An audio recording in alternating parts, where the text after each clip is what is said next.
All right. You guys are beginning to get used to this yearly reset. Explore a new planet, a new reality, try to retrieve Apotheosis before the hunger does, and then flee for your lives in a panic, hopefully without allowing the world to be devoured in the process. This new world, the 9th one so far, is dark. The only nearby star is a small blue one so distant as to provide almost no warmth, almost no light. After several days of flyover reconnaissance in this new world, you're about to kind of write off this whole world as uninhabited, this isn't the first time it's happened before. You've shown up, to a world where there's just nobody there.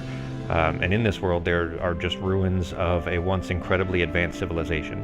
But all of these massive cities and megapolises have long since fallen into decay, and you don't see another living creature for weeks. And Apotheosis falls, and what's worse, when the light of creation falls like you don't even see it. It just streaks down from the sky. And it's gone. It's over the horizon and gone. Yorth tries to triangulate it, but she says that it just fell on the wrong side of the planet. I can't see it.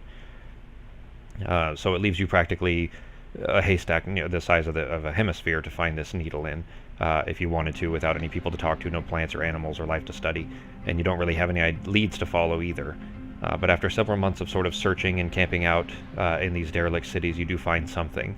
You find faint signs of life from a peculiar set of ruins that must have once been a truly spectacular city some centuries or maybe even thousands of years ago. Even in this decrepit and ruined state, though, you can still sort of appreciate the complexity of its design. It's got these tiered districts that raise up to the sky and then some lower down into this gulch, this big valley below. And this gulch has been completely overrun. There's a small river that just falls into it now and forms this waterfall that drops near the city's edge and has completely flooded the lowest tier of this city. And it's this spectacular sight and made more unbelievable by its inhabitants. You do finally find something that's moving here. These are walking bipedal machines. They don't seem to be specialized workers in the way that in your homeworld you might have robots essentially that would perform specific purposes. But as far as you can tell, there's only a couple hundred of these here, these robotic inhabitants in the city, and they conduct their lives like people would. They have homes, they converse with each other, they seem to move and act like humanoids of your planet would. You guys do some reconnaissance. You see that you mime them, or you watch them miming eating meals, but they're not like eating food, they're just kind of pretending like they are. Some of them seem to be married, some of them go on dates and are polite and congenial towards each other. They're practically all vastly interested. You've made small contact with them, and they're all incredibly interested in who you are, who these strangers are this visitors from another reality. They're just so emotive and so enamored with your guys' presence. So after about another month of Yorth and Jack working together to try to triangulate the location of Apotheosis, they declare that it's just a futile effort. There's just too much ground to cover, so instead you decide to spend your time seeing what else you can glean from this fascinating city. So how do you guys spend your time here on this mechanical planet devoid of organic life? So I'm assuming there's not much plant life, if any, either. So there's no light to sustain it. There's no plant life at all, and there's no organic life at all, including plants. In your research and kind of analysis of the place here, you're not exactly an astrophysicist, but with Jack and Yorth's help, you guys have kind of identified that the star nearby is just too cold now. Basically, it used to be strong enough to support life here, and that life is what built these robots and built this city and all the surrounding cities on this planet here. But it's called heat death. Basically, as the star fades, there just wasn't enough light from it to be able to light and heat from it to be able to support life anymore. So all that's left behind are these mechanical creations. Okay, well then I'm going to. Can we communicate directly with the robots? Yeah, you're able to communicate with them just fine. In fact, as soon as you start speaking to them, they are initially speaking in snippets of phrases and things that you don't understand. But as you keep talking to them, they start to understand. You're only speaking to a handful initially, but they start to pick up what you're saying and then speak it back to you. So as they're analyzing the language of how you've spoken to them and figure out how it works, and then they're learning how to speak your language and speak it back to you.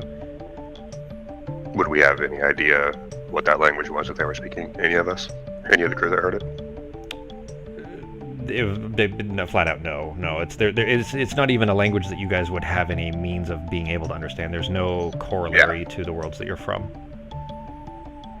Okay, then I'm just going to ask him about what kind of plant life did exist before the star burned out.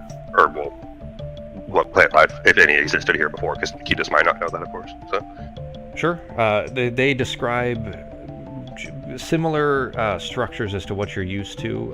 They don't necessarily know. The ones that are here may not remember exactly, but as far as their tales that have been passed down, and most of the art has been long destroyed as well, and that this environment is not great to sustain things that would have been equivalent to paper, let's say. So there isn't much left, but basically as far as their stories have always told them, there were structures similar to things like trees and bushes and grasses and that kind of stuff, just the stuff that you kind of would have expected to be here. There are some strange things that you would have liked to have seen, that just like, that sounds really interesting type of things that would have been cool to be able to see, but they've been so far gone that there's really not much evidence to be able to track down to look at. Okay.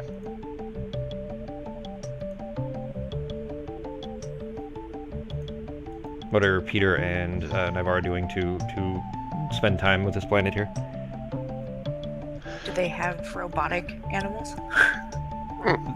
They do. You don't see very many of them. In fact, roll an investigation check on Navarre.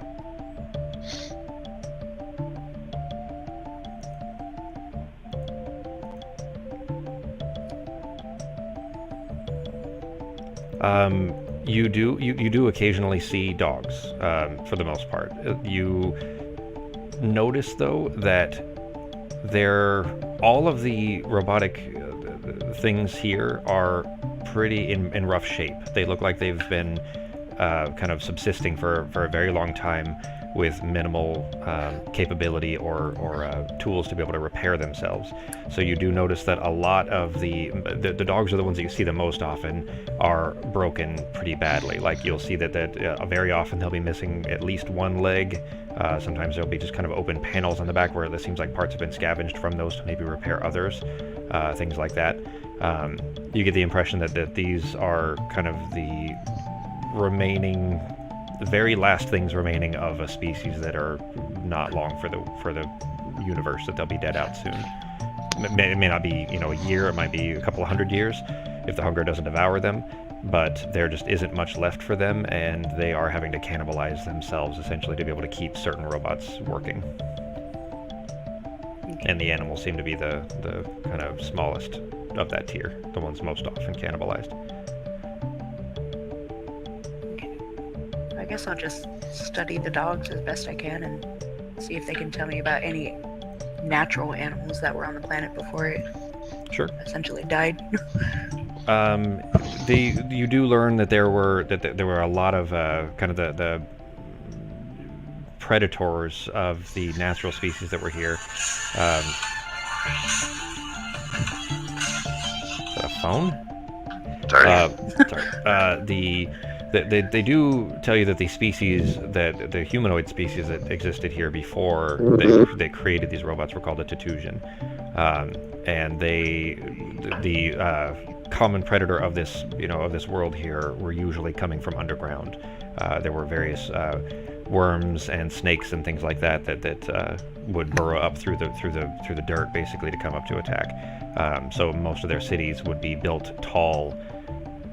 Skyscrapers and things like that, basically to keep off of the ground, and the first few floors would often be essentially nothing but just solid structure to allow those predators to keep moving through the ground, but not have access to the people or their animals or whatever else.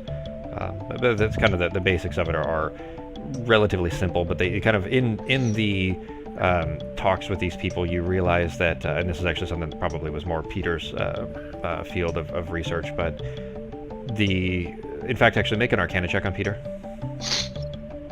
All right.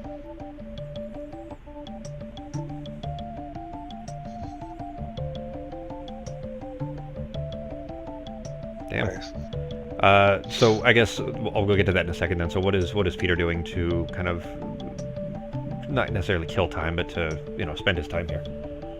How much time are we talking about, ballpark? You've been here for months already. You've been here probably 3-4 months. All right. During that time, I was And seeking that was out. basically you've been here we'll call it 4 months before you even found this city and the robots within it, and then it's been a week or so of spending time with the robots. Go ahead. Spending time with the robots. Okay. When we find the robots, I'm just gonna seek out the most adaptable, I guess, and I guess you'd say smartest of robots, the most technologically advanced, and try and not so much befriend as you could a robot, but build trust with the robot and maybe live with them or see if they can take them back to the ship and just kind of build a relationship with them. Okay. So in your time kind of spent with this, you meet a robot that goes by Tenno, and you notice that in spending your time with these, you realize that they all have names that are a similar structure to that. Their names are all, they're not named so much as they are a serial number or some other attachment to them. And his is actually T3N0, pronounced Tenno in your language. And you spend quite a bit of time with him, kind of, and he comes back to kind of check out the ship and everything too, because they are super interested, of course, in any existing technology, especially if it could perpetuate their species for any amount of time. You notice that they are extremely a cautious people. They don't, they're not asking for help. But they clearly need it, and they're kind of super interested in the ship and everything that you guys brought with you, but are not aggressive in any way. They're not trying to take anything, and they're not saying, "Hey, can you help us?" of any sort.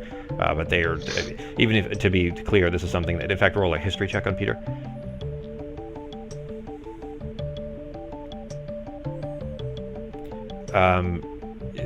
You, in looking at this, you would recognize, though, that any help that you guys did give them would be, one, even if the hunger wasn't coming, would be kind of wasted anyways, because it's all just staying the inevitable. So that there's no way that there'd be, with a heat death, with the star being that far away and that cold, there's just no way the Arcana check that I had you do, you notice that all of these robots have a very small glowing crystal somewhere on them, somewhere on the body. And you see some swirling energy inside of that, and it seems like at least somewhere in this is solar collection. It may not be the crystal itself, but somewhere in this, that crystal seems to be what's powering the robots, but what powers the crystal is some kind of solar collector. That's really all that could be left as far as a source of power here, unless it was geothermal, and this planet is too cold for that. So anyways, the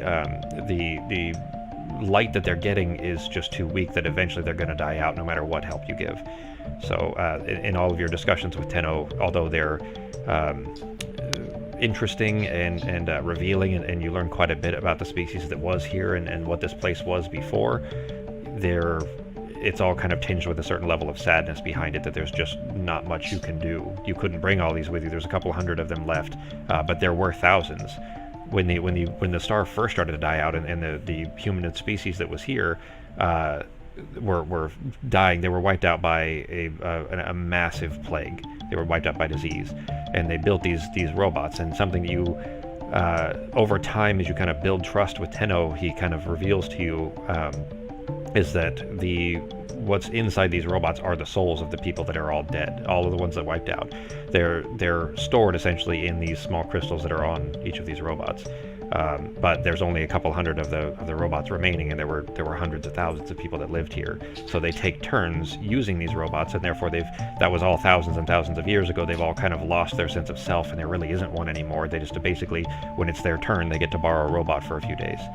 And because this Tenno is acting as almost an ambassador to you, it's been the same one this whole time, but he doesn't remember hardly anything of his former self anyways. It's been too long. But they're essentially stored inside these crystals that are, kind of giving these long dead people this kind of temporary means of being ambulatory and living. So robotic vassals, pretty much, for souls. Yeah, exactly. Like they're storing themselves inside these and then taking turns, because they were a very polite, very fair species, and that the only way they could do that is for these tens of thousands is to take turns, and every once in a while somebody gets a turn and they get to spend a day in one. Hang on. Somebody set off my smoke alarm. I'll be right back. One sec, guys.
Okay, sorry about that. Everybody still here? You. Yeah. Cool. Yep. All right, where was I?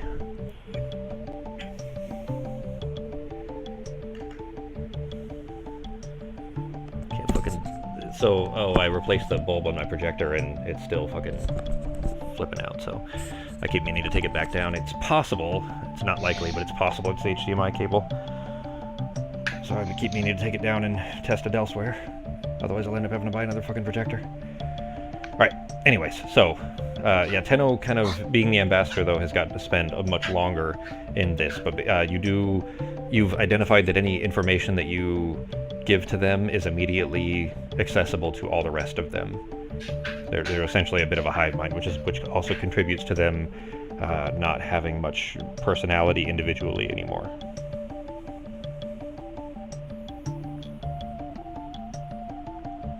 Alright, so I guess during that time, just kind of befriending some of them and getting them comfortable with coming to the ship. Cool. Tenno, yeah, comes quite often. The others are very often kind of gathered around the ship, but again, you notice that they're not, like, they don't come too close, they don't, touch the ship at all, unless they've been invited to do so, that kind of stuff. But they are... Do they have technologies to enhance our ship, or maybe assist us in some way? You expect that they probably would. You just don't necessarily know what that would be, and they may not even know, for that matter, that they've kind of for a very long time just been eking out an existence of kind of keeping themselves going along. Make an investigation check, and I'd say make it with advantage because Tenno's going to be helping you as well.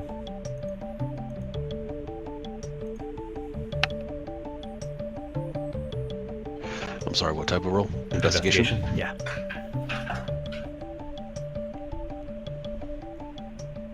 Damn, it's 2 19s already. You, in this kind of research and studying and kind of looking over these skyscrapers, these massive cities that are kind of built as one large building kind of thing, you do notice that when you passed over the roof that there were things that were covered at the very top, and asking Tenno about it one day, he offers to take you down there, or up there rather. You have to climb 1,000 stairs, but he ends up actually kind of letting you ride on a shoulder basically, because he could walk forever. Because this is, floor after floor after floor for 80 floors plus to get up there. And you get all the way up to the top though, and he kind of helps uncover these things that are just sitting up there on the roof, and he tells you these have been here forever, but I mean we've never really had much reason to look at them. We just don't really need to defend ourselves too much. But when he pulls off the coverings of these massive tarps, you see that they are essentially what look like surface-to-air missile launchers. That maybe at some point, when the species was younger, that they might have fought amongst themselves. The Tatusian did against different countries or different cities or something of that sort, but they've not been used in millennia and are probably not in great shape. But he tells you that you guys are welcome to them because they've already scavenged every part off of them that would be useful for perpetuating themselves. Sweet. Now I don't even need a sword anymore. I got missiles. They're a little bit big for that. They're the ship-mounted kind, not the shoulder-mounted kind. Whatever, I just want to be like Mega Man.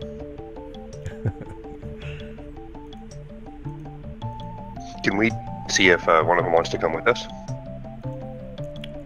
when we leave? At least Tenno.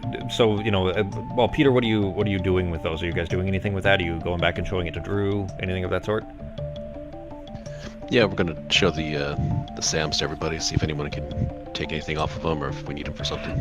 Okay. Would Also, you show the two of them then? Go ahead. What? Oh, sorry. I'm just gonna roll my portents right now too, Sure. before I forget. Go ahead. You can go ahead and change them on your sheet too. You remember where they're at?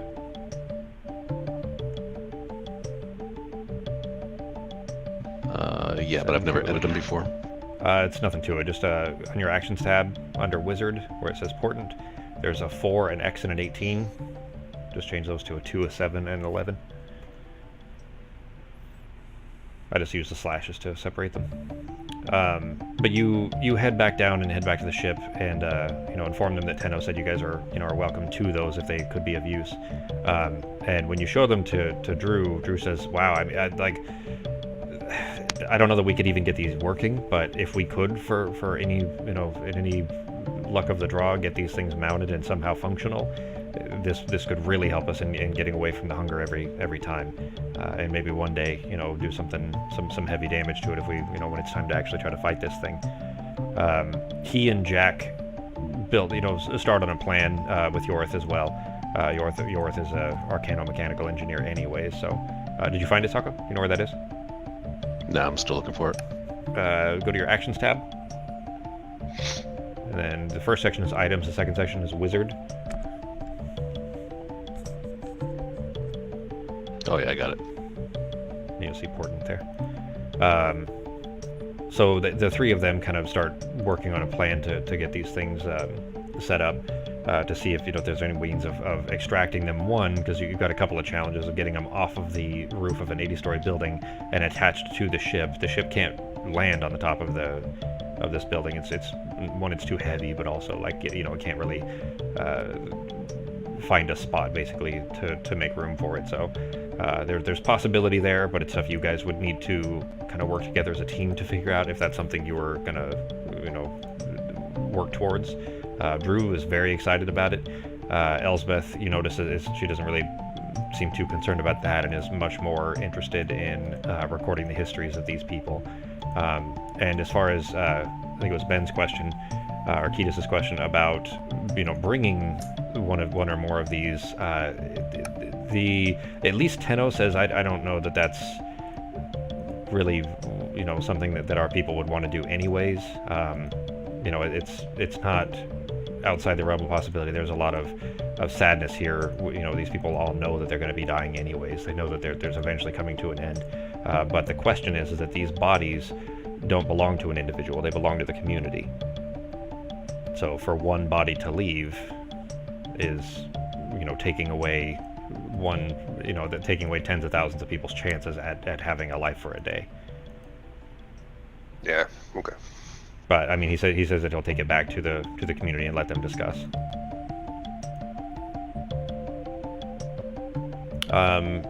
All three. It's been. Let's see. Okay. Are you guys doing anything else? And basically, the year keeps going, and we're coming up near the end. Are you guys doing anything else? Are you guys trying to, get those weapons somehow attached to the ship? What else are you guys doing? I guess to spend the year, because the bulk of this session is near the end of this year, basically. Yeah, definitely. I'd say work on the missiles, and then I don't know if any of them do, but if any of them remember any hand-to-hand combat stuff. I don't know if they ever did that or if they just used guns and weapons. But if they did, I'll see if there's anything I can brush up on and learn from them in that time. The machines themselves, not really. Tenno does tell you though that there are for sure some feral machines that are in the lower levels of the city here, that still have one or more souls in them, but are not socially aware, and that those are definitely martial for sure. As for getting to train from them though, because they're hostile, that seems unlikely. Generally, the repairs that these others need, that they end up having to when parts break down and stuff like that, it's not only just from age that the parts are falling apart. It's also when in violent encounters with the feral ones that are in the base of the building. Can they give us some tips on the feral ones to see if they have any weaknesses or anything? Tenno tells you they're just like the rest of them here. So if you can separate parts of them, if you can jab something in like a lever and pull parts off, or explosions, things like that are generally their weak points. But they're really built to be durable and last for a long time anyway. So there aren't necessarily they weren't built to have weak points. They were kind of built to last indefinitely.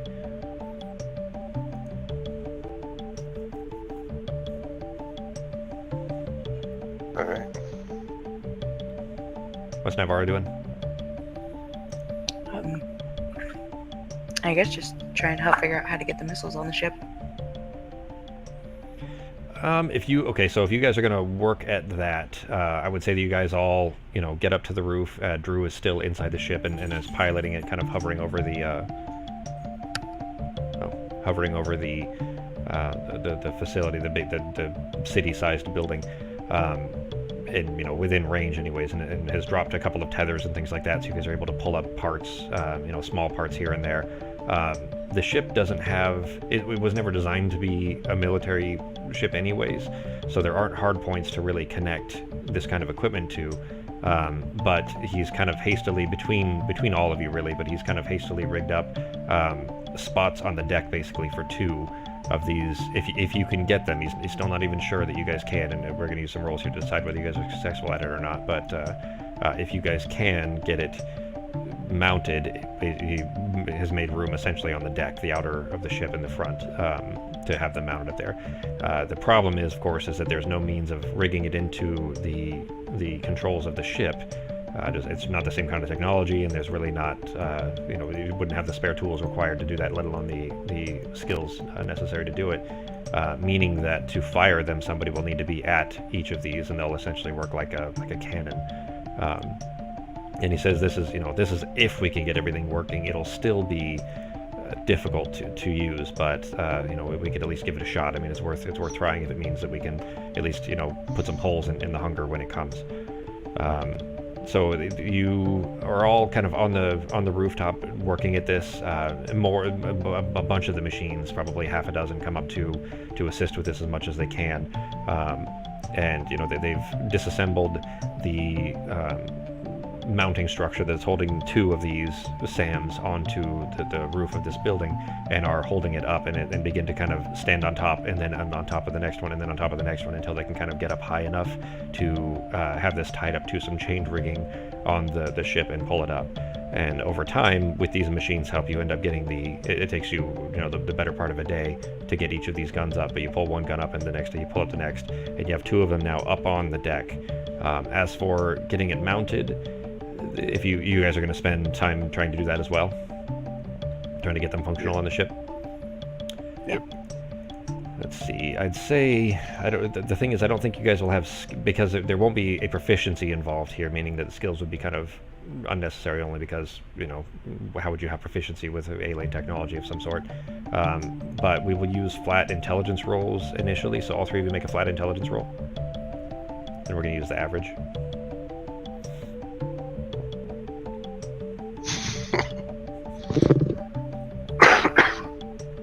That's not a good sign for the start. Damn. Damn. Oops.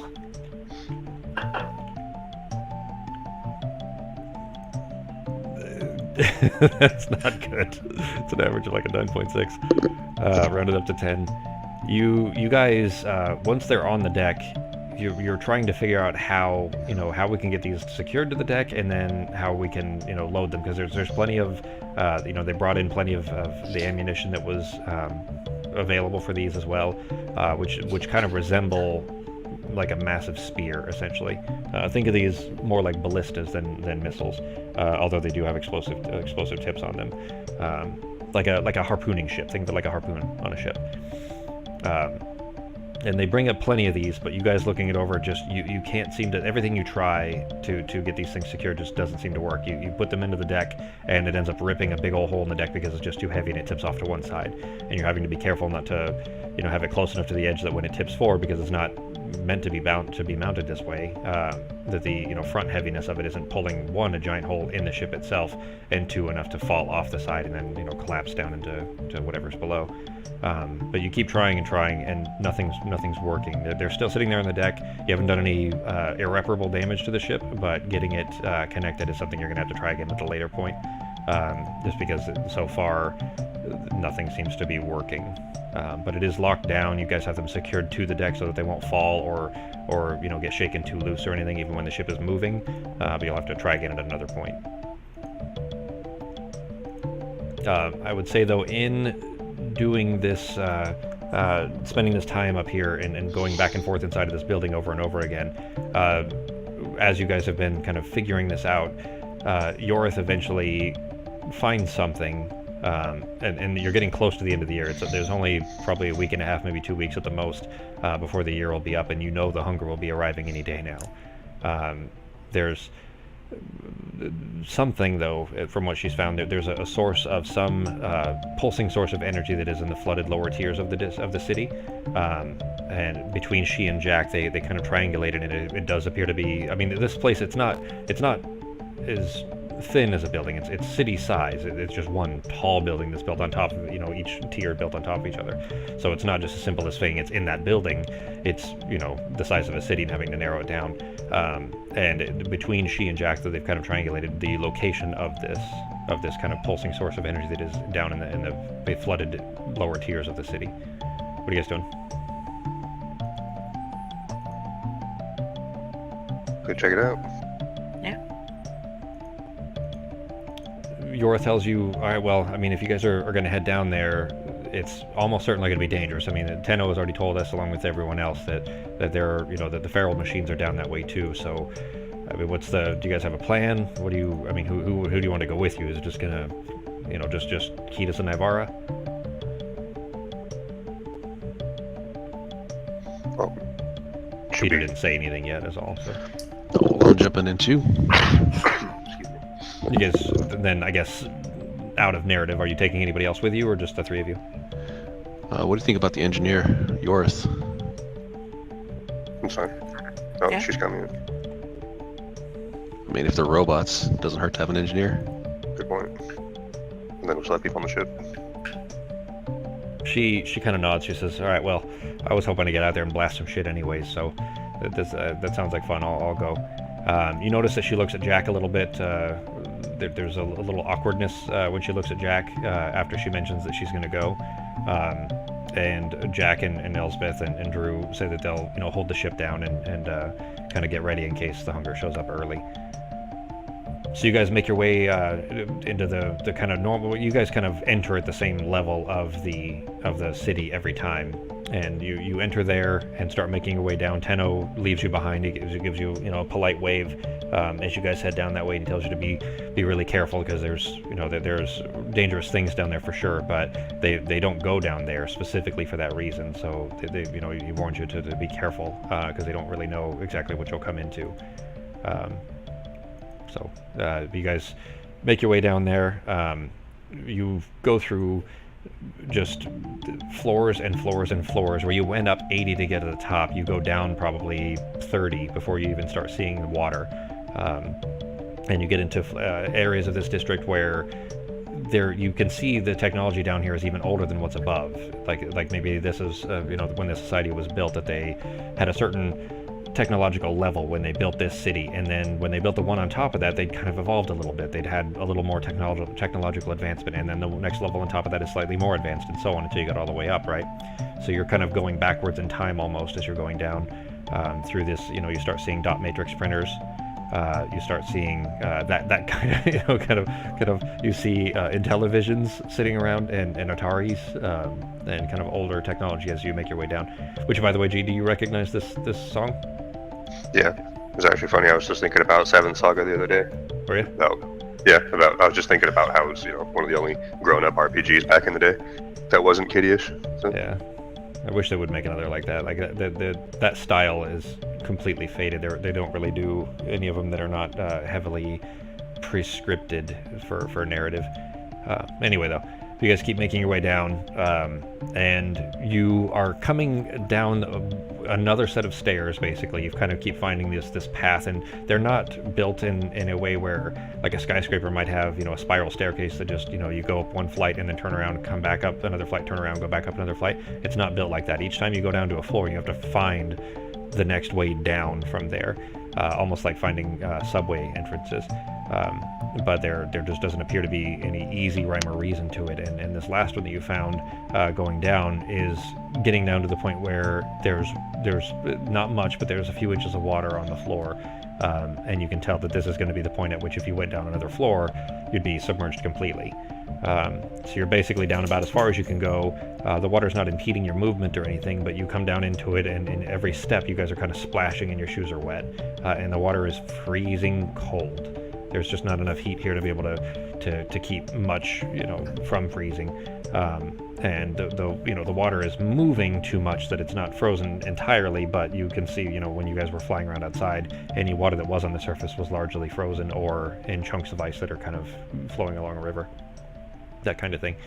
But you guys keep on your way here, kind of going after the location that Yorith had found, and she's pointing you in the direction of this is where it should be. And you guys are making your way there, and you hear, as you're coming around a corner, you hear, "Eradicate, eradicate, eradicate," from a very robotic sounding, technologically powered voice coming from around a corner.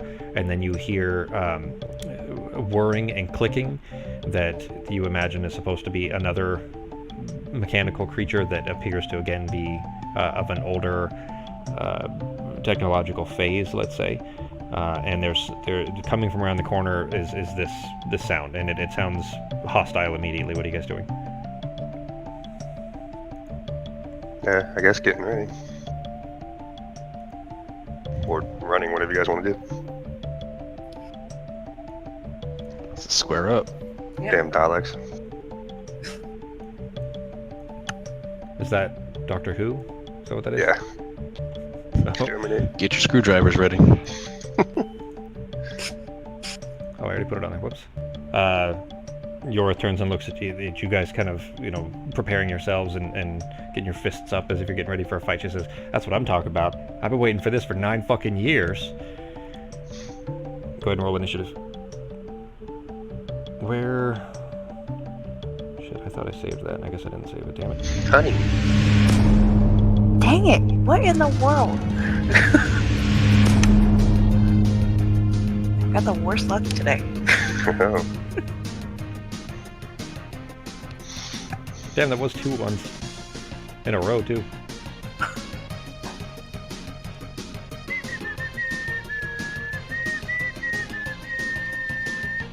That's a cool map. I like that. I didn't have... There we go. Alright, you guys, I'm going to put you over about here. You guys can adjust yourselves about 20 feet or so in any direction if you prefer. The sound is coming from the northeast, where that kind of doorway is up there. That's where the sounds are coming from. So you guys can move yourself, wherever you would want to be. I'm guessing I probably would have been, right about here or so anyway. I wouldn't put that far ahead.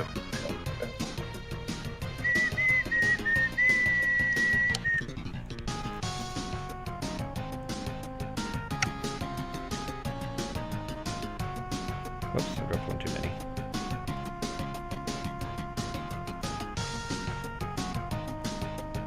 Alright, and what you see coming around the corner as they step around are 2...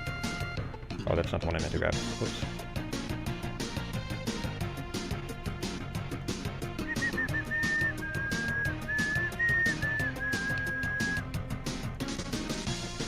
There we go.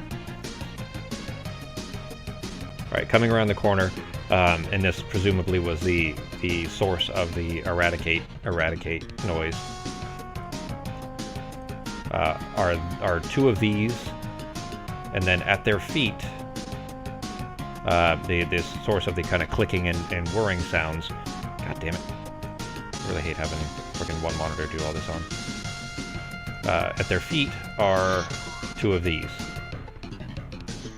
that look like an earlier version of the dogs that you saw up top, like an earlier variant that wasn't quite as advanced.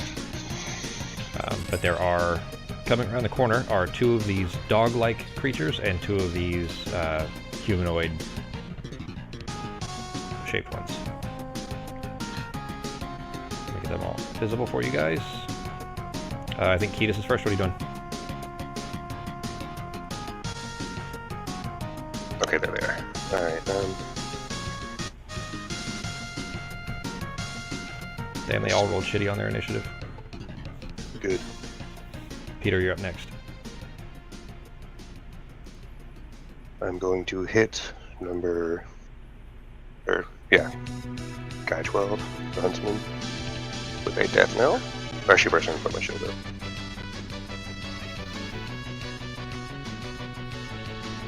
Okay.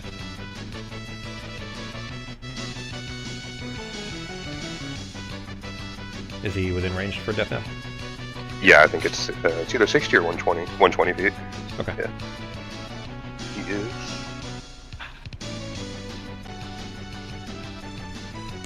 Really? Wow, that is loud. Did you hear that? Or no? Yeah, a little bit. What was it? So, a long time ago, I put in all of these automatic triggers for audio that when spells are cast or if attacks are made, things like that. When you guys rolled an initiative, did it make sound? I don't remember. Anyways, it's supposed to automatically play sounds.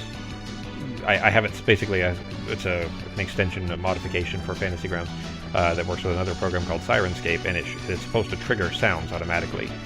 So like, you'll hear them as we go on. But anyways, tell you what, I'll ask you when the sounds play if you guys hear them or not, but you let me know, and because I'm trying to dial it in to get it working the way that it's supposed to be, and it's been hit and miss. Sometimes it works, sometimes it doesn't. Anyway, that's 40 feet, so this is still plenty of room. You aim at him though, and the blast just goes straight over his head. And if it had been a 1, it could have accidentally maybe hit something else, but not with that. So, you gonna make another shot? Yeah. Let's look at it real quick, because you might get 3 now. I don't remember. Yeah, I did. I think we figured that out last time. It's actually worse than that, dude. It's 3 at 11th level and 4 at 17th level. That's ridiculous. Do it. So this whole time you've only been doing 2. You actually get 4, not 3, not 2. Okay. But that one hit though. Go ahead and roll your damage.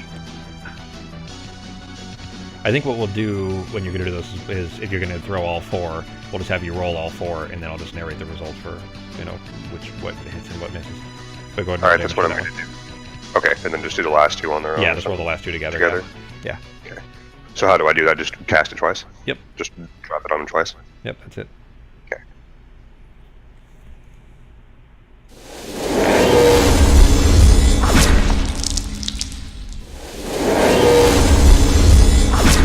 Did you? Coming from your room, and I can just hear it off your mic. Well, it's coming in the headset, so you guys wouldn't hear it through the mic anyway.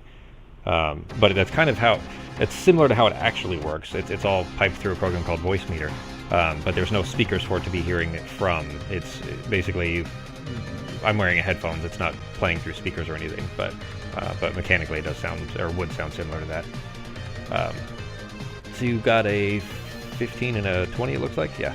All right, so for the last 2 both hit, you send out 4 of these roiling balls of black and green that had, one of them flies over his head, the other 3 smack him square in the chest. And you actually hear the chest crumple a little bit. And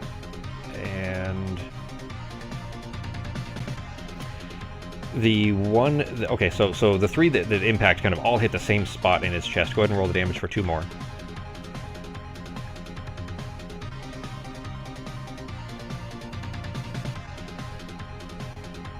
And you forgot to crow's mark him first, so you didn't get all your bonus crow's mark damage. Yeah, I didn't do the crow's mark. Was there the crit damage on there? Yeah. It only rolled single dice twice. It did, huh? Yeah, because I rolled again, so before I did the damage, I did another cast, so I don't know if that affected it. Alright, so I guess we'll have to do we'll just do the rolls one by one, I suppose, and then we'll do the damage afterwards. And that way, if we see a 20, we can do it else. We'll go ahead and roll it one more time for the result from the... No, actually, roll just a flat d10, and we'll add that to the damage, because it wouldn't be the modifier again. Okay. And that's the double triangle one, 3rd from the right, right? 4th from the right, so 3rd from the left. Okay. Looks kind of like a top. There you go. Max damage on it. And I'll move him too, if he does move. Okay. You're just pushing him back? Yeah, throwing him back into the other guys. Right. We'll knock the hound back slightly. So 3 of them smack him in the chest, but the first one that you fired off actually hits into the wall, and where it smashes into the wall, it actually severs through this just very old, very decrepit and rusted steel, well, iron that this was built out of, something similar anyway, ferrous metal, that is just so old and distraught from distressed rather from the water here, that where it hits into the wall, it carves through kind of a chunk of steel that breaks this doorway, and the door frame kind of falls down and collapses on him, doing another 5 damage. The crit that you got was, it says that it would fire or trigger a trap, but I didn't have a trap in here, so that's... Oh, sweet. There we go. Alright. That it for Kiedis' turn? Yeah, I think I'm just gonna wait here. Okay, Peter's turn. Alright, I'm going to move slightly to the left and cast a 7th level version of Chain Lightning. Shit. Alright, what level's Chain Lightning? Natural 6. I think I'm about 120 feet, right? 120, 150 feet? How far away am I here? Well, if you target him, target one of them anyway, and then if you mouse over yourself, you're 55 feet. Okay, that's easy then. Alright, Chain Lightning. Yes, please. Level 7, so I get an extra hit. Alright. One additional bolt leaps from the first target to another target for each slot level above 6. Alright. You create a bolt of lightning that arcs toward a target of your choice that you can see within range. 3 bolts then leap from that target to as many as 3 other targets, each of which must be within 30 feet of the first target.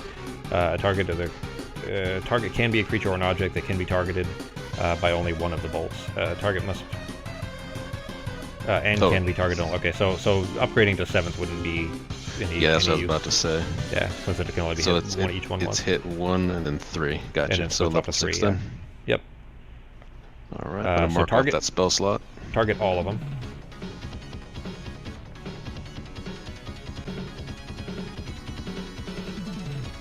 Target takes Got it. 10d8 lightning damage on a failed save or half on a success. Jeez. Nice. Yeah. Alright, you got all 4 of them targeted. Okay, go ahead and hit the cast on it. And they... Let's see what their saves were. They got... the first huntsman fails. The first hound succeeds, the second hound succeeds, and the second huntsman fails. So the 2 taller, you hit the front one, and as it splits off to the others, the bolts just zap into the wall for the 2 hounds because they're too close to the wall, and it grounds into the wall behind them instead. But the two taller ones, it just courses straight through them, and you see them kind of shocking and convulsing in place. Go ahead and roll the damage on it. Do I have to untarget the 2 dogs? Nope. They just take half damage is all, and it'll automatically do it. Alright, and click damage, right? Yep. And mark off your 6th level spell slot if you didn't already. There you go. Jeez. It did 43 to the first huntsman, 21 to the hound, halved, 43 to the next huntsman, 21 to the other. It's 120 damage, over like 125, 130 damage, something like that total. Alright, go ahead and... Actually, you can leave them targeted, it won't matter. That if your turn? Yeah, that's it. Alright, the first hound, just having been shocked... Whoops, I zoomed out. This is movement at...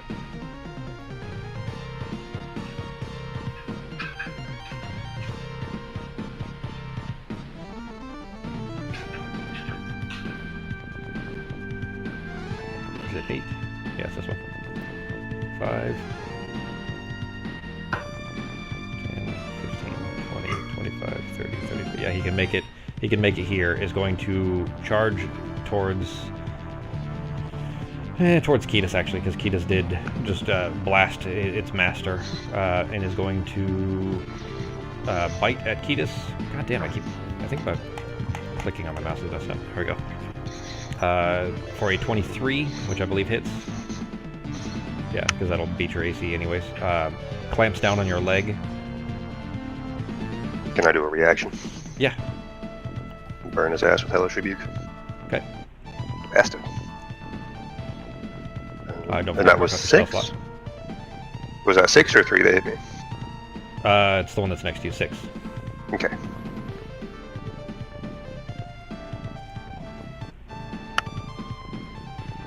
He succeeded. Jerk. I think it's half damage on a success. I think so. 2d10 fire on a failed, or half as much on a success. That's lower level version, of course, but he got a 19 plus 4 is 23. Second level higher for D10. Okay, what's the damage on it? 60. Yeah, it's already upgraded then. All right, go ahead and roll the damage. He still takes half damage. Okay.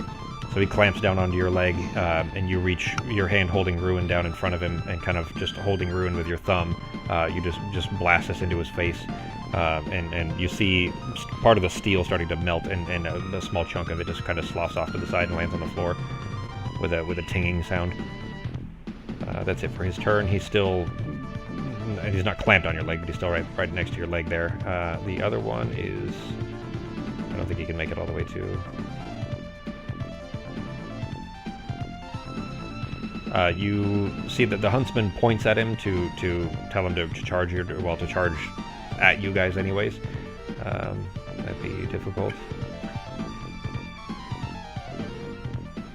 He can make it to... He's charging towards Peter, and he can make it to about here. That square right there. And... from there, he is going to, still seeing that he's not going to be able to make it all the way to Peter, he kind of stops in place, and he tips his head down, and you see something open up out of its back that he fires out towards Peter.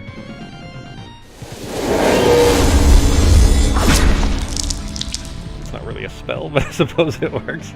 I need to change that. I think I have it for... Wait, would it be? Because that's not attack M. I don't know. Is it going to fire a magic actual missile? A mundane missile is what it'd be, right? But something flings out towards you that is small and bladed and is sailing your direction. It looks like it would hit. You're doing... Actually, you need to make a... No, sorry. All right, for 4 damage... no, 9 damage total, sorry.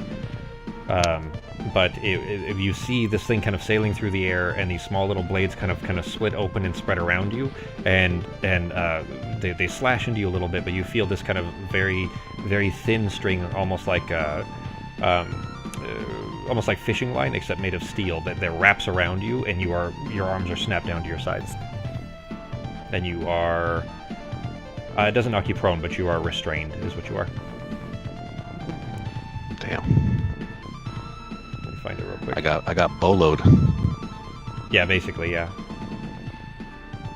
There you go. You are restrained. Your arms are trapped at your sides. That is it for its turn. One of the huntsmen here is going to step out. He's going to go 5, 10, 15, to about here, and then lifts an arm up, and you see something similar being shot towards Nivara. That also hits.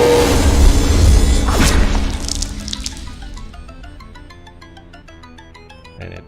Oops. God damn it, I accidentally hurt himself. That counts, right? That works?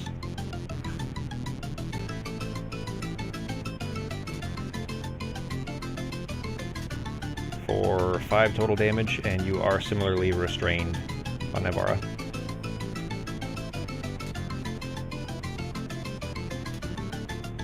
And that's it for its turn. All right, Nivara, it's your turn. Well, you have a just net. ruined my plan.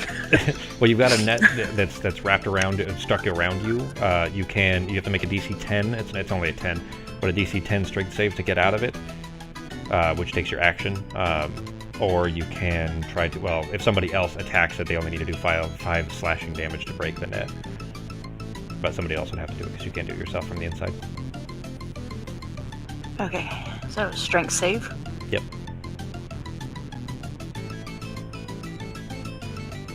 So this thing that just kind of wrapped around your arms as you were preparing to do something and snaps your arms down to yourself, you just kind of shrug it off and break yourself free from it. That takes your action to do it. You have a bonus action. What are you doing? I don't actually think that I have a bonus action that'll work right now. Not for what I want to do on my next turn. So I'm going to back up a little bit. All right. That it for your turn? Action. Oh. No, because I wouldn't have that turn yet. All right. Yeah. All right.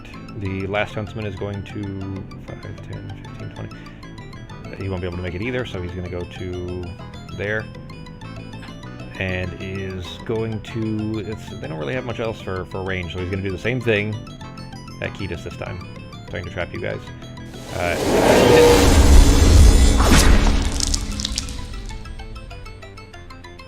Doing 6 damage to Ketis. And Ketis is also restrained. That's it for its turn. It is your turn, Ketis. Okay.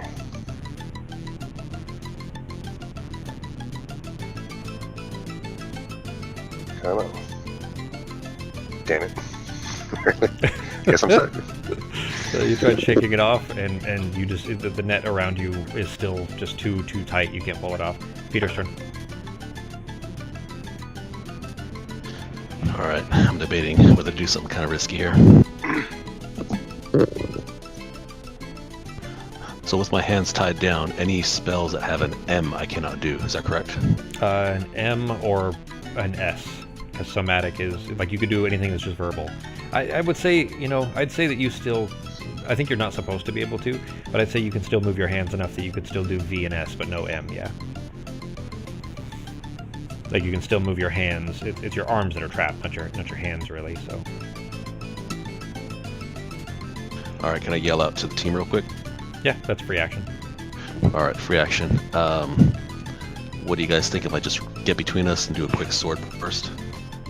Cut our ropes. We'll take damage. Get us up, so. It's a creative idea.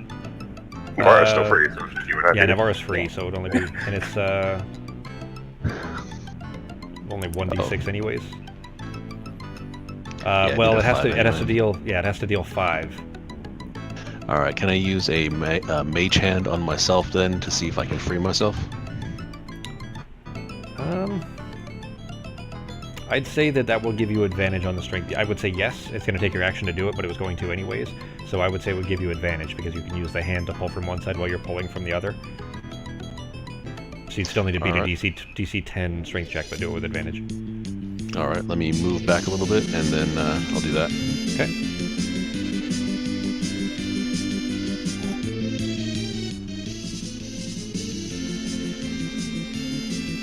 Alright, mage hand. And strength with advantage, strength save. Yep.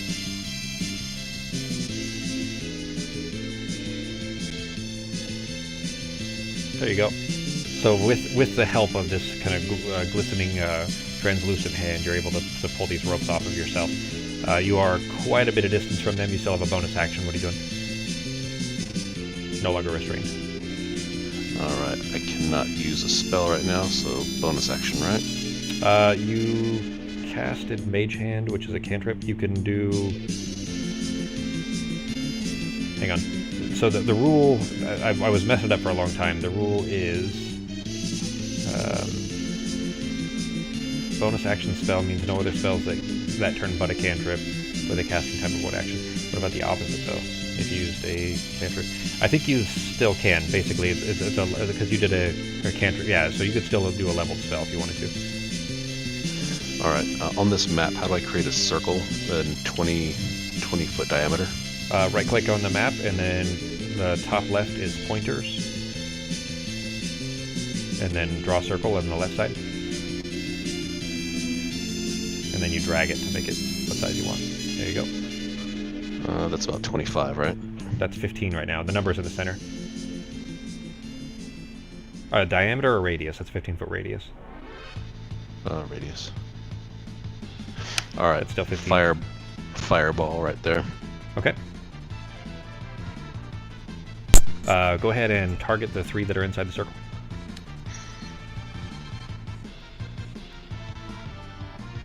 And then hit the cast on the fireball. Are you doing level 3?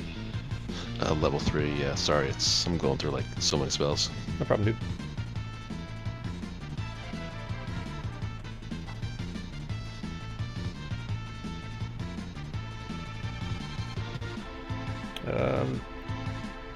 Failed successfully. Okay. These hounds are quick. you're standing back as you've kind of shaken this off of yourself. You yank into your pocket real quick and pull out just a small ball of bat guano and sulfur, and you smash them together and fling it out. And as you do, this ball of flame goes rolling out into the middle and just crashes into the floor between all of these and erupts into this big explosion around them. And one of the dogs jumps out of the way just in time to not be hit by just the shrapnel of the initial explosion, but is still inside the blast radius. Go ahead and roll the damage. One of the dogs failed, or one of the dogs succeeded, the other two failed. And the huntsman, it was in the, sorry, it was one dog and two huntsmen, both of them failed.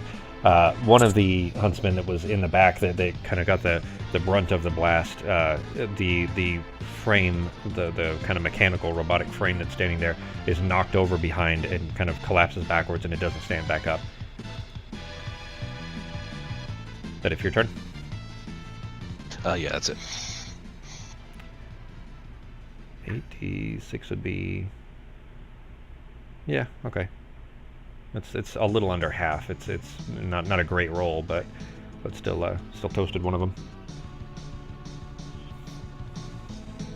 All right. Which hound is that? That is the one that's by Ketis. Is going to latch back into your expose just your leg, as your leg is what's easiest for him to reach, and hit.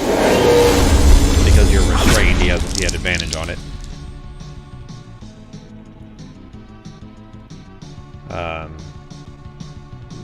He doesn't have multi-attack, so that's it. He just bites into your leg in almost the same spot, and your arms are stuck behind yourself. So all you can do is just yelp as he bites you.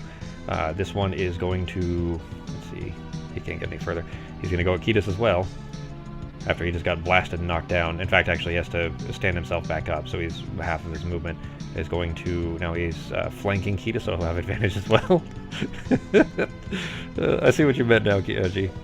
About Ketis always getting the short stick, but I mean, you're kind of running in at the front, so part of that's a little bit on you, but at the same time, Well, it's always better if I take the hits and you win.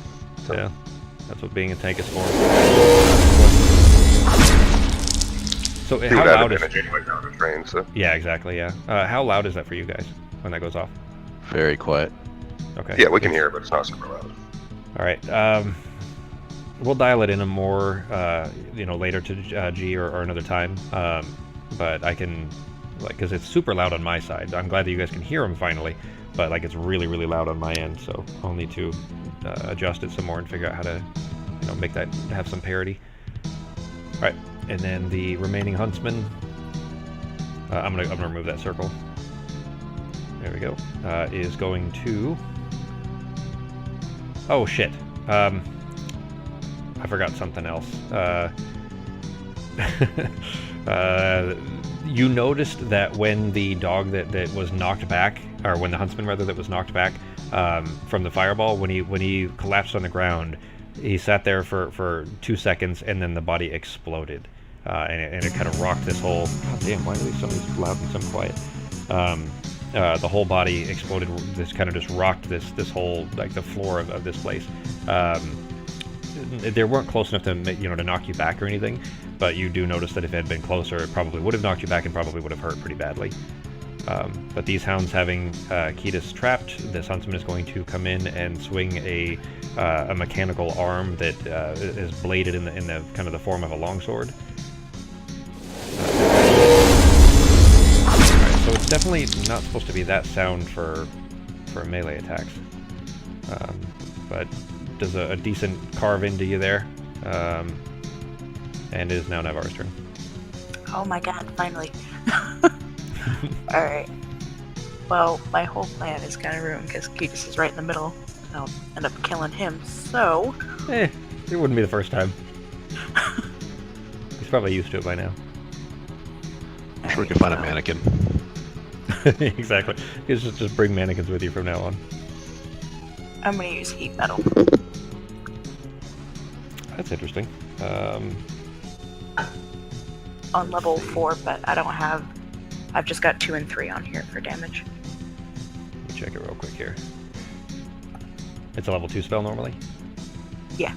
Alright, heat metal.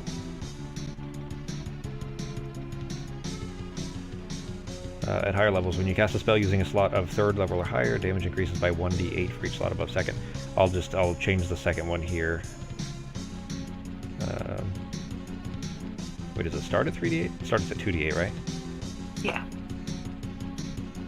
Alright, I'll upgrade this one to 4d8. And we'll just use the second one. Choose a manufactured metal object, such as a metal weapon or a suit of heavy or medium metal armor that you can see within range. You can cause the object to glow red hot. Any creature in physical contact with the object takes 2d8 fire damage when you cast a spell. Until the spell ends, you can use a bonus action to each of your subsequent turns to cause this damage again. If the creature is holding or wearing the object and takes the damage from it, the creature must succeed on a con saving throw or drop the object if it can. If it doesn't drop, a disadvantage on attack rolls, blah blah blah. Alright, well, since it is the object, dropping it obviously isn't going to be a problem, so we won't worry about the save. It's just an automatic effect. There's no miss or anything of that sort, so go ahead and hit the... Well, there's not even a cast, basically. Go ahead and put the effect up. I thought I did. Oh, you did, sorry. I didn't see it. Go ahead and hit the... Yeah, mark off your spell slot and hit the damage on whichever one you're applying it to.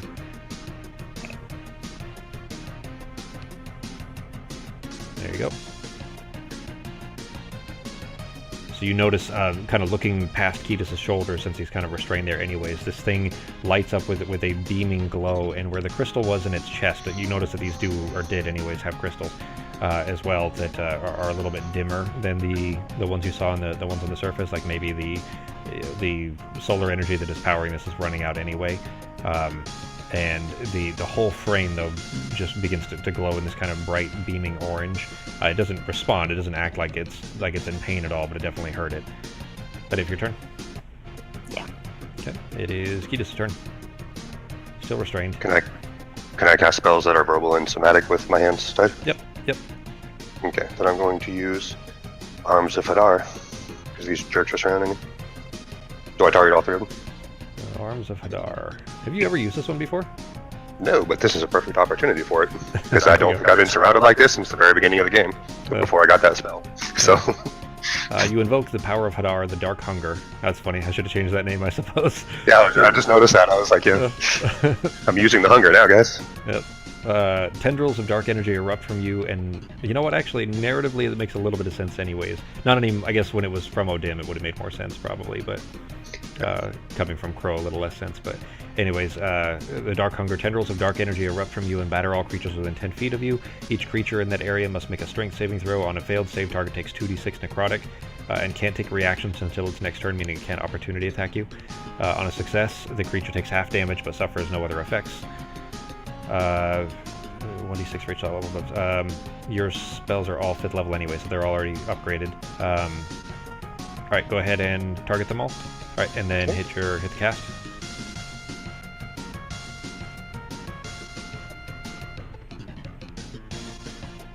And mark off your spell slot too. What's that? Is that going to go after all 3 of them? Okay. Or do I need to do it again? I just dropped it on one of them. Did I do it right? Because I haven't targeted, but I don't know if I... No, you hit the cast button. So inside the spell, as long as you do that, it'll hit all of them. He actually succeeded on that save, so we'll count the huntsman will succeed on the save, and we'll see what happens with the hound. So go ahead and hit the cast button under the spell. There we go.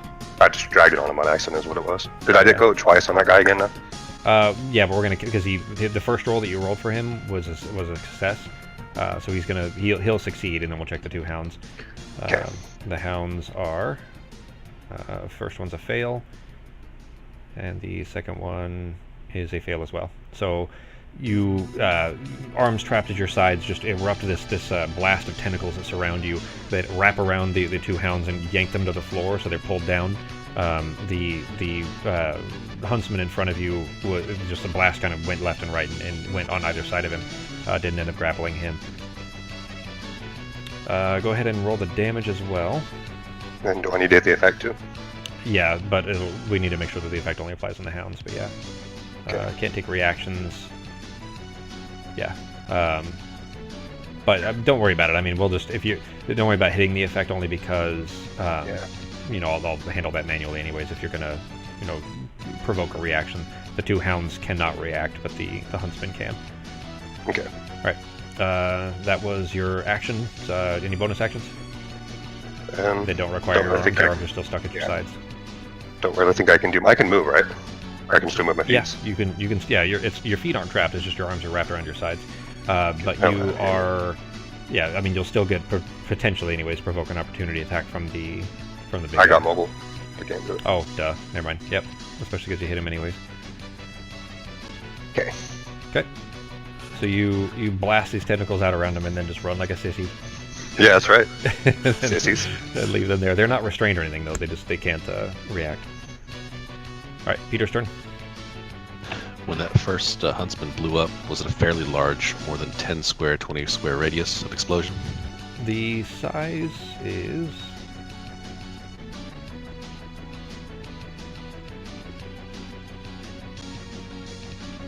Uh, 5 feet all the way around. Perfect. Targeting the huntsman, casting firebolt. Okay. Gonna shoot for secondaries. Oh yeah. Nice. You send this ball out at him, aiming specifically for the crystal that's in its chest, which is similarly where you saw that the explosion came from, and it smashes straight into his chest. Go ahead and roll the damage on it.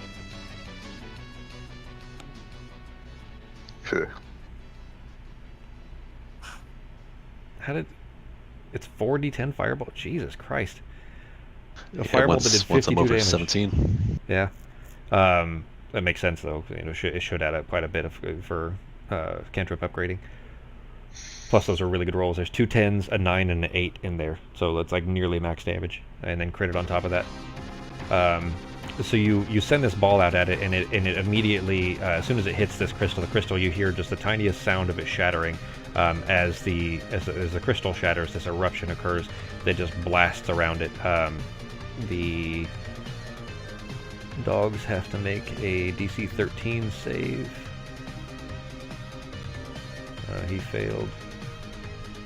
He also failed. And as this eruption occurs, this explosion just blasts both of them back, which did not kill them. But the huntsman, as it erupts, just explodes and leaves these 2 dogs pushed back away from it. There we go.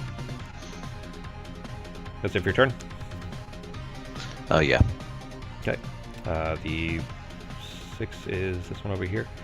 Is rushing over here, and these they don't feel pain or anything of that sort, so there really isn't much driving them beyond whatever feral instinct is pushing them. It comes charging towards Nivara and tries to take a bite out of her, and hits. It changed that sound because it's supposed to. What was that? Did it? Oh, your concentration check. Okay, duh. Your concentration check succeeded, though. It only needed to be to 10. You got a 21. I didn't see what the second roll was. So you still have your heat metal up, which actually it dropped anyway because you put it on the big guy and he's dead. So there you go. That's it for that one's turn. This hound is going to charge at Peter and try to bite at Peter.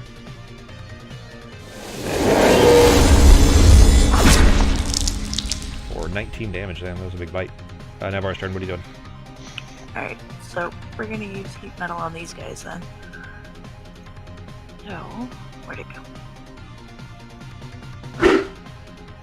Alright, so that's the right sound. Why is it playing? Okay. I found it. One sec. Alright, go ahead. Go ahead. Sorry, Vic. Oh, you're gonna heat metal the next guy? Yeah. The effect ended when the first guy died, so you'd be using another spell slot to do it. Yeah, I know. Okay, Fine. right. But that's the one that next to you? Yeah. Well, he's toasted. You try to send out the same kind of warming energy at this one, and he immediately turns a bright orange and begins to heat, and then... Oh. Aw, damn. I accidentally rolled it for you. You need to make dex saves. You guys need to beat a d12. Only Ketis and Navarro. Keep that in mind, though, Peter. You just saw 3 of them blow up, so... Yes. Oh! Why did I roll twice? Because you're Why disadvantaged. do I... Oh, yeah, I'm restrained. Oh, I forgot about that. Because your arm's just stuck at your side. I'm going to go stuck right in the wall, dude, head first, with my arm still stuck in my side. Well, it's not that much damage, thankfully, but half as much damage on a success, so half to Nivara, and the full damage to Ketis.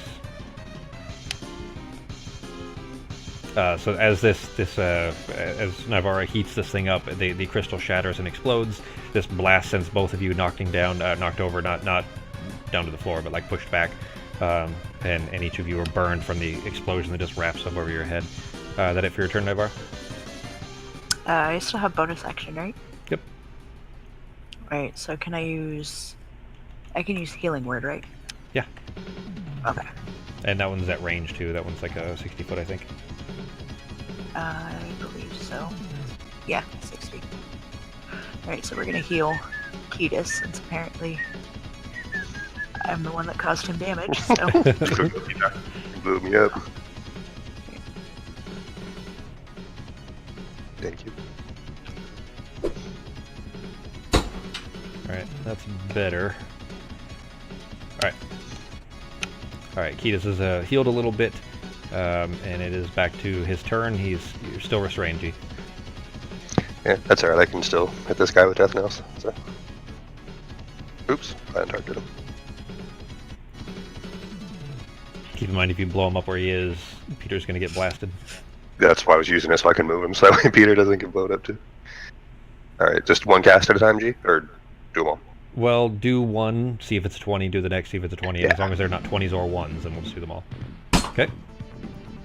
Go ahead. Okay.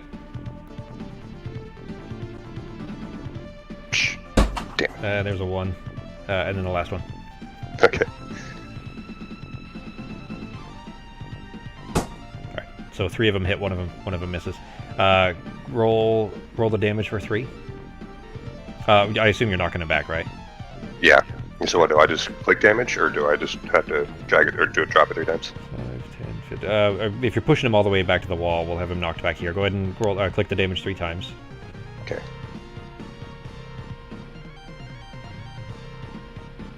Okay. There you go. And of course, as soon as you kind of just machine gun fire this off at him, and he goes boom, boom, boom, knocks him against the wall, and he erupts and explodes against the wall. He is toasted. Roll damage one more time. Yes. Yeah, Yes, finally a good roll. At least that was the minimum damage. As Peter accidentally takes an errant death nail to the face. Sorry, Peter, dude. this blast hits you as he knocks this dog away from you, and you immediately are bells ringing in your head. You can't hear anything at all. You are deafened for the next minute. But that's the effect of his death knell are bell tolling sounds. That you're deafened. You can't hear anything other than this like constant tinnitus ringing sound in your ears as you got accidentally blasted by his natural one. It's okay. I got a hand gesture for you. Yeah, his hands are free. He can flip you off just fine. Yeah. He ain't gonna be able to talk too good right now because he's deaf, but... He'll where was he? talk real loud. The Orth wasn't with us unless she wasn't supposed to fight. I just realized that. I don't want to put that. You guys are already overpowered enough, so I generally, for the most part, won't be putting them in there too much. Yeah. But she was standing back and let's say carefully. We'll narratively say that she's assisting from the sidelines, kind of thing, just not mechanically. You carefully dispatch the last of these clockwork mechanical slightly earlier versions, like earlier marks of the robots of the upper floors that apparently don't have major control over themselves. You can go ahead and close that map there too.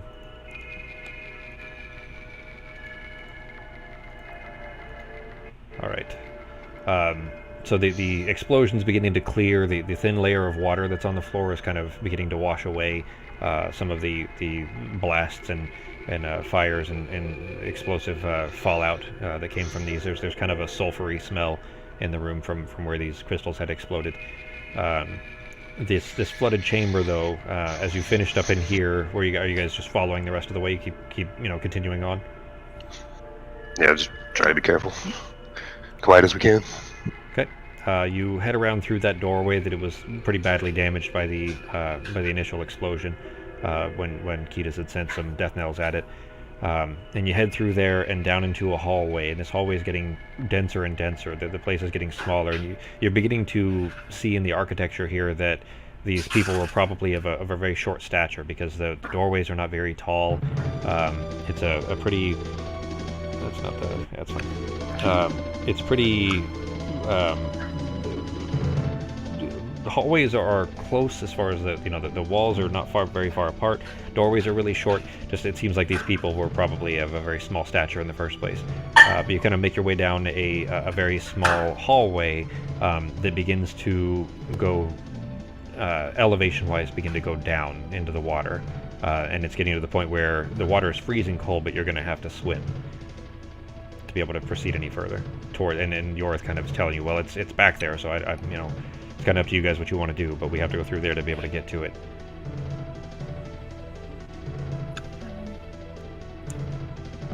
Well, I guess we'll get our goggles and our swim trunks. Get a little bit wet. Okay. Good old Michael Phelps. Wait a minute. Can I use control water? You almost certain that you can. What level is that? 4th level. Control water. This is why you guys have a druid along. Until the spell ends, you can control any freestanding water inside an area you choose that is a cube of up to 100 feet on a side. So 100 foot squared. 100 foot cubed, rather. You can choose from any of the following effects that when you cast a spell. As an action on your turn, you can repeat the same effect or choose a different one. So every 6 seconds you can keep doing this. Up to 10 minutes for concentration, as long as your concentration is not broken. You need to have a drop of water and a pinch of dust. Do you think you have a drop of water and a pinch of dust in an old abandoned ruin that's filled with water? I'm pretty sure. So the choices you can do are flood, part water, redirect flow, whirlpool. You want to part water then? Yeah. You cause the water in an area to move apart and create a trench. The trench extends across the spell's area, and the separated water forms a wall to either side. The trench remains until the spell ends or you choose a different effect. The water then slowly fills the trench over the course of the next round until the normal water level is restored. So you, focusing your intent on this, go all Moses-like and start parting the water to either side, and you guys are able to walk down the middle. Now, the water, as soon as you've done this, you can't see this, of course, but the water level in the room back behind you raises because that water is being pushed out towards that. So the water level out there is elevated, but you are able to walk down through this. It is getting closer and closer as far as the hallway is getting almost claustrophobic, especially with water on either side of you. But you guys kind of make your way down through this tunnel of water and steel until you come around a final corner that you would have had to swim through this, but basically you can come to a final corner and then up some small stairs. And as soon as you come up these stairs, you see a huge, just a gargantuan 10-foot tall robot of these, and this one is technologically advanced. It's not of the kind of more primitive versions that you just fought. This one is probably more advanced than the ones you've seen up on the surface or up on the higher parts of the city here. And as soon as you've stepped up in front of it, you see there's a big glowing source of light coming from behind it. And this giant one in front of you says, "You cannot be here, you must leave at once." And there's a pulsing blue light coming from behind it. What are you guys doing?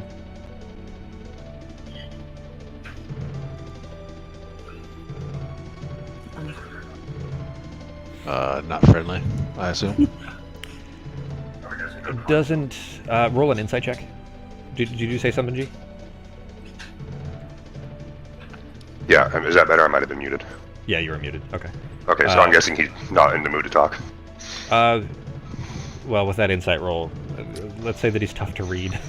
I mean, he's a robot. He doesn't. He's not giving you a lot of body language or facial cues to tell you whether he's friendly or not. But it doesn't.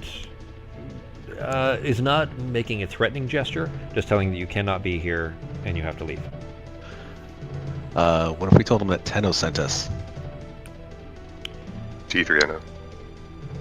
Yeah, I mean, you called him Tenno, and he when these guys started to communicate with you, they picked up your language and started speaking it back. They're smarter than you, in a sense that like the algorithm that they built as a species could analyze language and then parrot it back.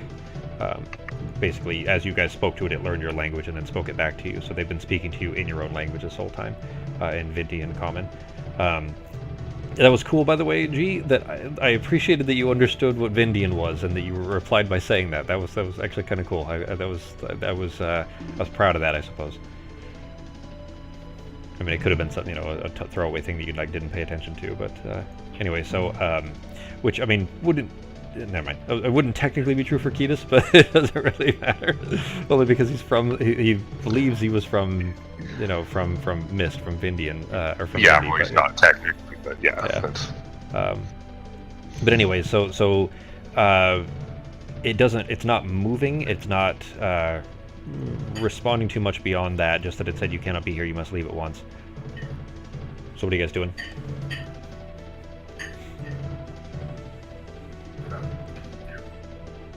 I think you're on mute again, G. I can't hear you.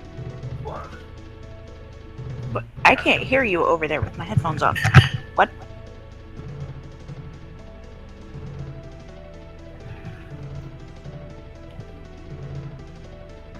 Sorry, just ask him if we just came for the light source behind him, the cube. I'm assuming he's in front of it. So when okay, just to clarify then, because you would have known this before you came down, the power source that's behind him is not apotheosis. It's something else. Oh. Yeah, apotheosis. Okay. You guys never found. It's basically you're a week away from the hunger coming and wiping out this planet, unless you guys could find apotheosis, but so far you haven't been able to. And you guys, didn't say you were spending your time looking for it, so and it was pretty much a lost cause anyways, as Jack and Yorth had told you. But there is a power source here. It's just not apotheosis. It's something else. And in fact, actually, make a perception check on Ketis.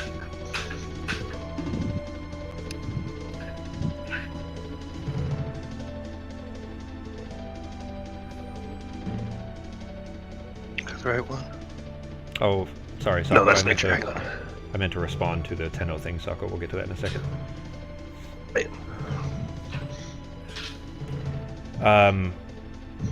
In kind of figuring out what this thing is and what's behind it, you see there's a blue glow, a huge glowing crystal that is almost as big as this robot that's standing in front of it. So it's probably 8 or 9 feet tall, and just as wide.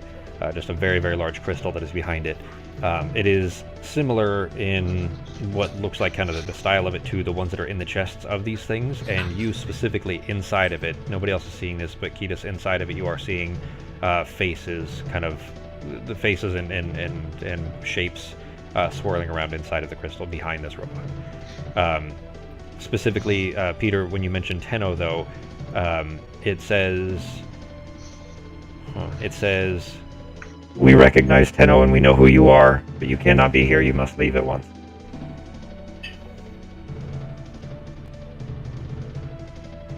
And on its chest is that.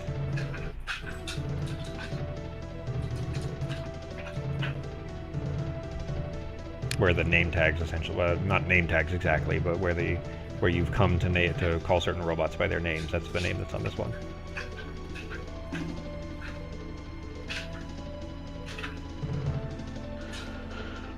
Well, we gotta get forward somehow, huh?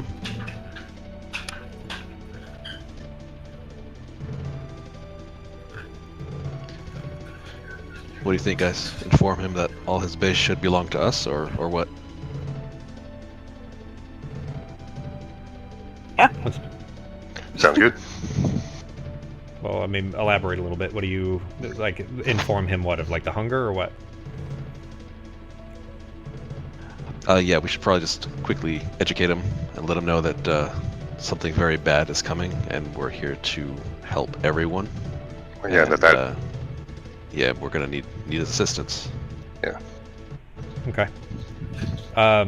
So you guys explain it to him, to Sorrow, that that something is coming, and that you're here to try to help.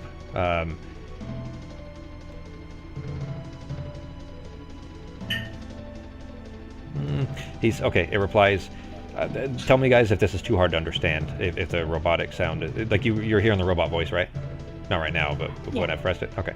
So tell me if it's too hard to understand, and I'll click the thing so you guys can just read it. But it says, we've been through a lot here, and this force you're describing, it sounds terrible, but I feel like we've been through worse, and I haven't met a force yet that can make me go against my will.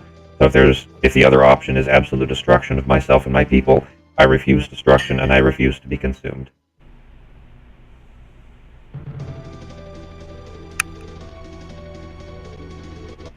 All right. I guess we should just convince him that will be what is going to happen. Complete destruction.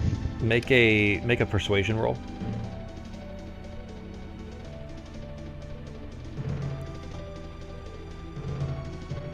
That's amazing.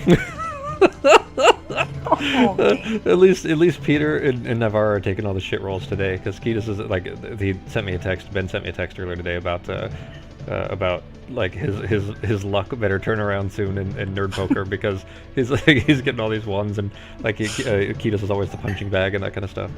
You robots are gonna get a heckin'.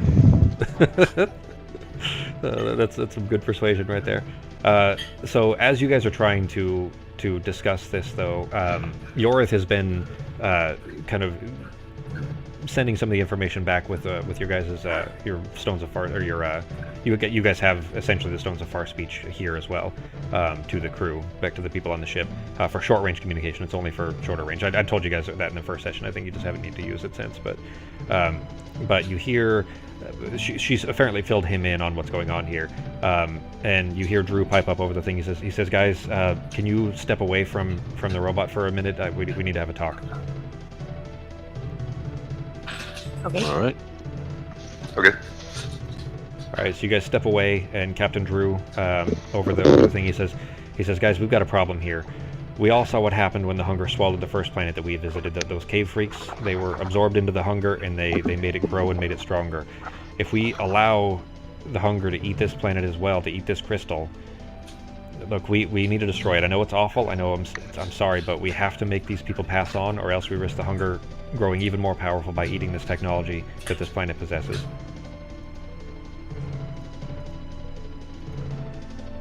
Do you guys respond at all? Yorith looks like aghast. Yorith looks like infuriated in front of you. So complete genocide of an entire planet to make sure that they don't die and kill us later. Genocide so they don't die. Yorith interrupts as you're saying that. She says, no, absolutely not. Look, are we just going to burn every world that we can't save just to keep the hunger from getting its hands on it? How does that make us any better than it? She says, this doesn't feel right. We shouldn't be interfering like this. It would mean eradicating everybody on this planet. I don't think that's right, Drew. She says, and Navarro, back me up on this. I'm apparently a horrible druid, because I actually agree with Drew. I don't want to fight a gigantic robot when he's even stronger. Yorith kind of looks at you, and she shakes her head a little bit, like she kind of thought maybe that you might, side with the, with a logical response like that. She says, look, we don't know what happens to the worlds that are consumed by the hunger. They could still be alive out there, and we could save them. And this is the point where we get to decide who we are, and I refuse to be the type of people who would destroy an entire world for any reason. This isn't us. This can't be how we do this. And you hear Elspeth over the thing. She says, at the very least, we cannot leave the crystal here. It's too large to fit in our ship, but we have to do something to prevent the hunger from devouring it.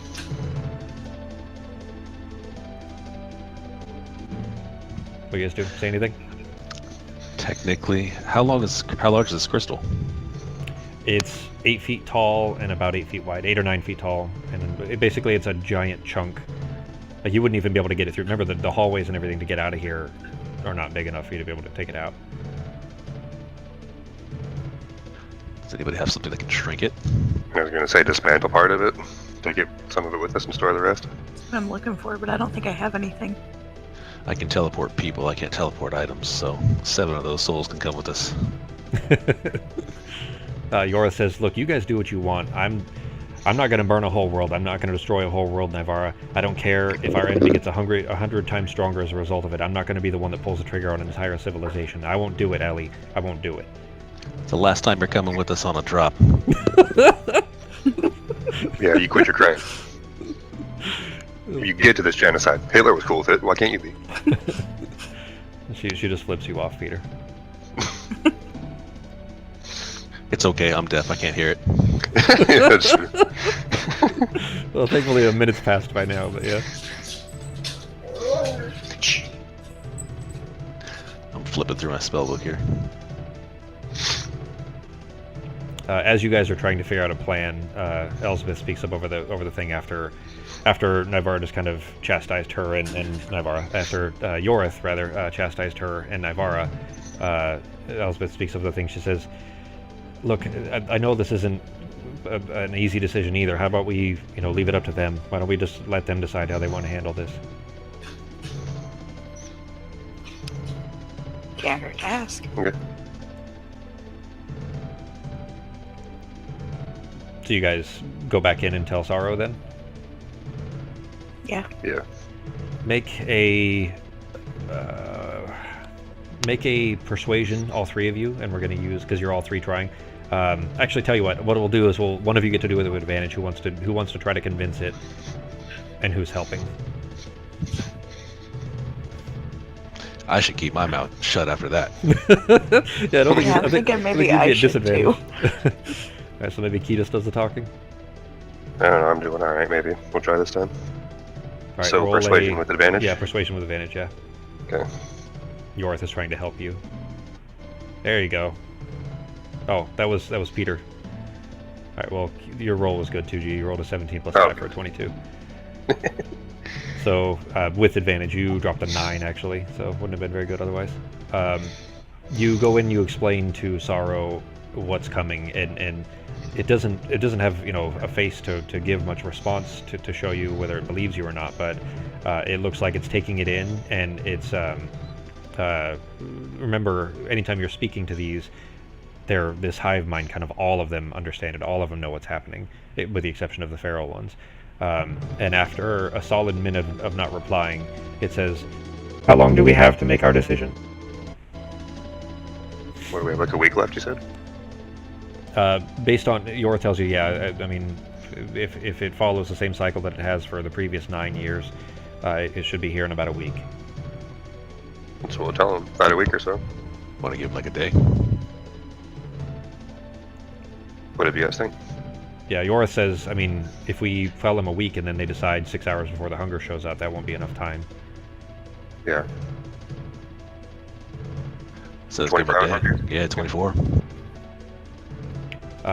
So this, you've never seen a robot nod before, but this giant creature, having some understanding of seeing you guys nod, tries to kind of move its neck slightly, and it more ends up looking like the head itself just moves up, like actually up and down, not forward and then back, like an actual head nod. So it just moves up and down like a robot would.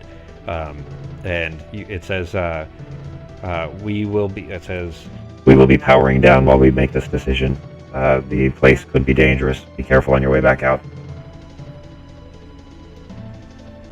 Alright. So you guys heading back out? Yeah. Let's go. Okay. You guys just want to camp out here for 24 hours? I can build a mansion. We can do that too. Get arrested. Cool. Alright. Then, yeah, you didn't use your 7th level, did you, Sako? You were going to, and you didn't? Not yet, no. Alright. If not, I got my guess tiny hut too. I don't know if that'll fit all 3 of us, but... Yeah, if Tiny Hut fits 8, I think. But the Yeah, mansion... we can do Tiny Hut. Yeah. Because that Either doesn't one- even take a either spell one slot. works. Yeah, let's do Oh. that because I don't even take a spell slot. So. Okay. Well, you're gonna get your spell slots Now, back wait. anyways, because you're resting. Do we have bracers? Oh, do we even have Oh, a shit. good Yeah, point? no, Do we we don't even have your know? bracers. Never mind, I don't have that. Thanks, Becky. Because I would have forgotten that. That would have been a pretty... Because pretty I was going to use my significant shield part. earlier, but I figured I wouldn't have it. Yeah. Yeah, that's almost the only thing, because I mean, narratively, I tried to make it so that basically your characters weren't gimped, like you weren't going back to level 1 or anything for this whole section. So I just kind of put it in there in the sense that you guys forgot all of this, which is why you were leveling so fast in the normal world, because you were just remembering things you already knew. But of course, your bracers would not be there, so I appreciate you remembering that. But I mean, Sako could still use his mansion because I mean, you get a long rest. You'd have all your spell slots back anyways. Cool. Oh, yep, mansion time. All right, go ahead and hit the cast for that, Sako, and I'll apply the rest here. Oops. Sorry, I gotta find it. I got like a trillion spells. Yeah. They need to put a search bar in there. Like if there was a little search bar at the bottom, you could just type part of the spell and find it. It'd be easier that way. Don't worry about marking a spell slot off because I already applied the rest. But you guys, Sako casts his mansion spell. You see a door appear in front of you. You let the robot know that that's where you guys will be, but it's already shut down. So it's the robot's already not really there, as it's back inside the crystal with all the rest of the souls. It's just an inanimate machine at the moment. I'll roll my bones right now. Okay. But he makes a door. You guys step on in to this nice lavish mansion. 2 3s, which could be super useful, but a 10, which is like about as worthless as it gets, because I mean, if you're ever going to affect a roll, you don't want that to be the middle generally. But you guys step inside the mansion though, and spend the better part of the night just resting, relaxing. You guys doing anything beyond, just normal? Yorith looks angry and betrayed almost, that she feels like you guys would let these people all die out. Even she totally understands your guys' point too. Like, you guys discussing that with her, or just letting her be mad? Yeah, well, I'll talk to her. Try to explain why we might have to do what we have to do. Cut in order to cure, kind of thing. She says, "Yeah, I get that, but I mean, no, I understand it. I get where you guys are coming from, but we can't wipe out a species." Well, we're all going to get wiped out if we don't. So. We don't know that. I mean, what if we find a way to pull the things out of the hunger? We need to try to save them as best we can. I mean, I know we didn't find the apotheosis this time. Also, just to point out something out of narrative for a second, just to remind you guys, on the cycles where you find the apotheosis, the hunger doesn't eat the planet. It follows you guys instead, because you're getting away with it. What it really wants is the apotheosis, and it eats the planet to find it. Does that make sense? Mm-hmm.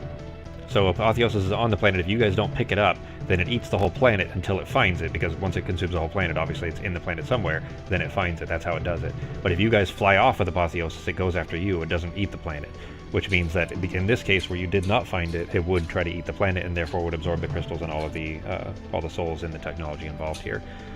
So Yorith's argument is that, but I mean, it doesn't matter what happens here. If we do that, we're no better than the hunger in the first place. We can't. I mean, we would literally be cursing an entire species to permanent death. I mean, they've lived for how many thousands of years that they don't even remember, and we're just going to wipe them out so that we don't make the hunger stronger. They're dying anyway. They have no sun. They have no life force. Even without the hunger. Unless you want to, build a new sun.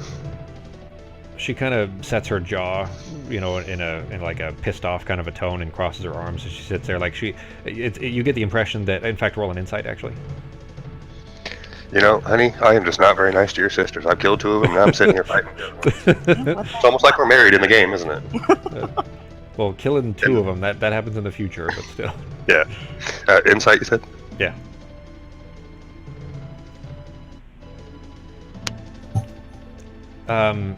It's a little bit hard to read, but you get the impression that she understands exactly the logical reasons.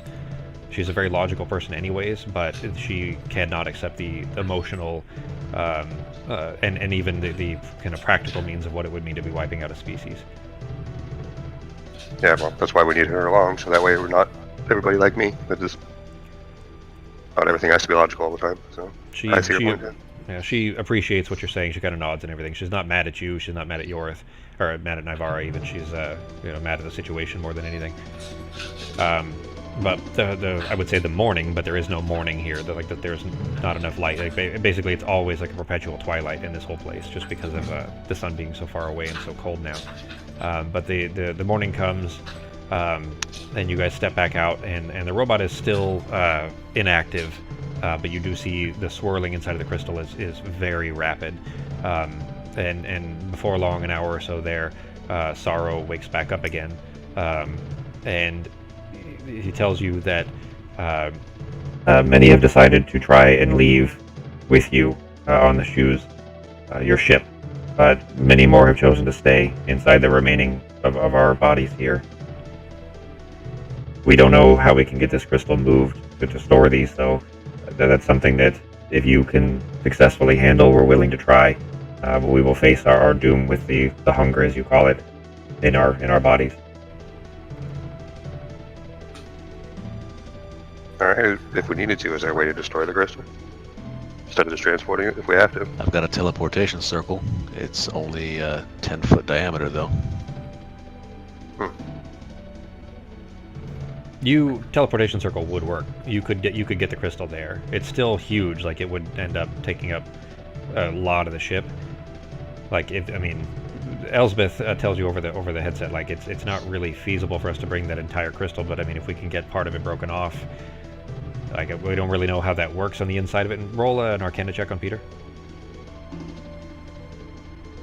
I would say make one on Ketis as well, actually.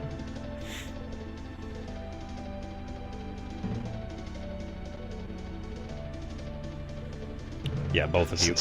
Since part of the people want to go, part of them don't. If there's a way that they know how to split the crystal, we can put half of them in there, half of them in the other. That's what I was actually, yeah. So Ketis, you can see the souls swimming around inside of it. Peter can't, but looking at it, you can see where they are, and you can tell that they do have not physical shape, but let's say an intangible location inside of the crystal. And theoretically, if you could get it split in a very careful way, you could take part of it with whatever souls wanted to come along and leave the rest of the crystal with the ones that wanted to stay there. And just tell them, everybody that wants to go, come over to this side, kind of thing. Okay. Then I will inform. I'm down. Okay. So you guys tell them that? Yeah. Yep. Alright. Sorrow says, the people that are willing to go are also willing to try. We can't have you touch this crystal, though. I'll be trying to take care of it myself. So, wish us luck. Okay. You see it turns around. This is the first time you've actually seen the whole thing move, and this thing is just a fucking monster. It is a massive chunk of steel. It'd be like watching like a big-ass like military tank trying to stand up and turn and rotate and everything. It's just weird seeing this whole thing move. But it turns around, and off of the wall, you hadn't really noticed this too much before because it didn't look like a weapon. It looked like it was a pillar. It looked like it was a supporting structure. But it pulls what is essentially just a gargantuan stick, like a big staff of steel, like a huge chunk of rebar, essentially, that it lifts up, and it looks at the crystal, and it's kind of standing there still for a moment. And Ketis, you see they're kind of almost similar to watching Nivara parting the water in the hallway. You watch the souls, kind of a bunch of them swimming to one side, a bunch of them swimming over to the other, and leaving the middle of this thing kind of empty, essentially. And it stands there, and it makes a solid swing. And it hits the side, and the rebar it clips against it, and there's a big chunk of the crystal just falls off. Like not half of it, not what he's trying to do, but a big chunk, the hit did not work, and a big chunk of it falls off, and there's dust everywhere. And it stands there, and it looks back at you, and you all feel like, oh fuck, like that did not go well. And if a couple more swings like that, and he could end up wiping him out himself. But he tries to swing again. That's better. And this time he hits in the exact same spot, and you hear an almost ear-piercing, like crystalline splitting sound, very reminiscent of Oliver's laboratory. And this kind of spider crack just feeds out through from that wound that he smacked into the top, and a big crack, but splits down through the middle, and this chunk of it begins to fall off, and you see the robots throw one hand out a lot faster than you'd expect, and catch the side of the crystal that would have otherwise hit the ground. And he catches it, and he looks over, just kind of making sure that the other side isn't going to fall. It's still solid, still not moving, it's still sitting there just fine, and most of the souls are still inside of there. But it looks down at this big ass chunk of crystal that fell off. That's probably 4 feet in height, and about 1.5 feet thick or so, just a big chunk of crystal. and it kind of, the sorrow kind of slowly turns towards you at the waist. The feet are still facing that direction, but the waist rotates, and it faces towards you, and he's just looking down at it, and he tells you, "These are my people that are willing to go with you." All right. Well, I guess we'll go grab it. It is, Yeah, I'll huge. create a teleportation circle, and Okay. we'll put that inside the teleportation circle, and using our earpieces, let the ship know that they're getting a chunk. Okay. Cool. So you draw the circle. It takes you, was that a ritual? Is that 10 minutes? It takes you a little bit anyways to get it all prepared. You draw the circle out, surrounding it in salt, and you let Elsbeth and Drew know that that's going to be coming through. And you send it through, and Jack is ready to go just in case. Like, he's not really sure what he's going to do, but you can tell that he's really nervous because he's not, how do I bandage a soul that is trapped inside of a crystal? But you cast the spell, and you see that the circle snaps up around the gem, and it disappears. And then half a second later or so, you hear Elsbeth almost excitedly cheering. You almost never hear her, at anything more than a neutral tone. But you hear her kind of cheering through the headset, saying that they have it and that they're successfully. You guys tell Sorrow that as well? Yeah, let him know that it got it secured. So you let him know, and he kind of again does that kind of strange nod, and he says, "Then I guess we're good to go for here. The rest of us that are staying behind will face this hunger."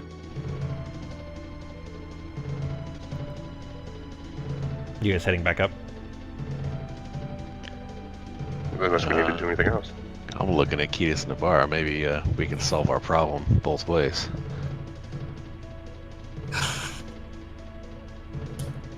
What problem is that? We save the ones that want to be saved, and the ones that are left won't be fighting against us later. Yorith looks at you. She says, "You damn well better be joking, because you're gonna have to go through me too." We're going through a big robot. It's not going to be that hard. So she knows that you're kidding, but she's like that was a tasteless joke kind of kidding. Although everybody else seems to be laughing, there's a tense enough moment that you're, making light of a fun or of a tough situation to make it a little easier to process, kind of thing. So I'll go with majority rules. So you guys make your way back out, and a few days pass as you guys are kind of making your final farewells with these robots and the ones that are remaining. Now that a bunch of the souls have come with you, it's kind of freed up the robots. Like, basically their schedule of cycling through them is a little bit faster now. They would never have chosen that otherwise, but at least they know that some of their people will make it out safely. But you kind of are gathering up, and you see that the storm clouds are coming. The sky is beginning to darken again. You know that it's about here. I mean, it's always dark, but now the little deep, distant blue light that's coming from the star is getting even dimmer. And could be called Tino. Yeah, he's there with you. He's on the ship with us. No, he's basically everybody's gathered around the ship, getting ready for you guys to leave. Can we convince at least Tino to come with us, or some robots? As far as the robots themselves, not the souls, but the robots? Physical robots, because if we got the crystal, then they can swap out with these robots on our ship. Make a persuasion with disadvantage, because they're... I'll explain why in a second, but make a persuasion roll.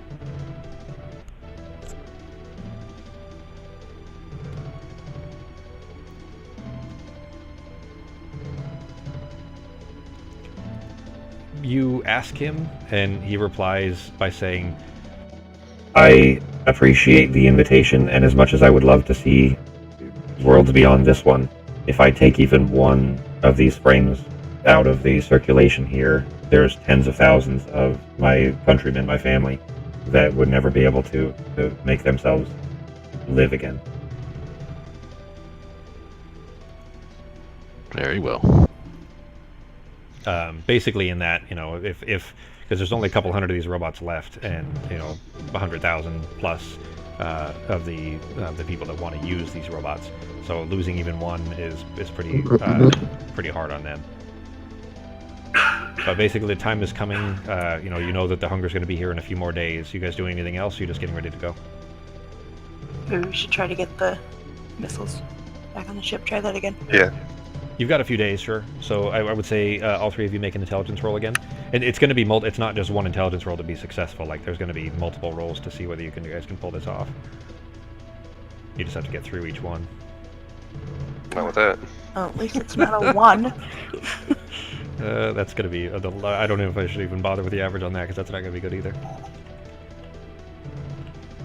That's less than last time. It's an 8.6 instead of a 9.6. Looking it over, and this time both Tenno and Sorrow are actually trying to help. And Sorrow's weight, just because he's so massive, like you have to kind of counterbalance it. He's standing on one side of the ship, so you have to kind of have him stand in the middle.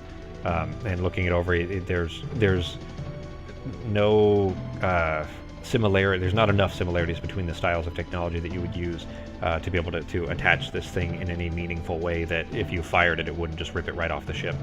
But I mean, you seem like you feel like you should be able to get this work at some point. It's going to take some more effort. But so far, yeah, still nothing there. But the day comes, and you know it's going to be within the next few hours that the hunger is going to hit, and you, in knowing that it's going to be here soon, everybody's kind of gathered around, and this is the first time that you've kind of had a species that is not just matching your intellectual level, but above. It's a sad realization that these people know that within the next few hours they'll most likely all be obliterated. But you are kind of speaking to them from the deck. You guys are all on the deck of the ship here. No, actually, sorry, you guys are all on the ground with them actually before boarding the ship with all of the robots around. And Yorith tries to talk Sorrow into coming with you.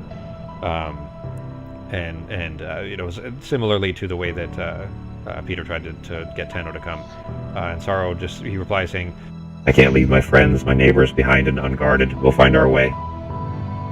So Yorith walks over to Sorrow.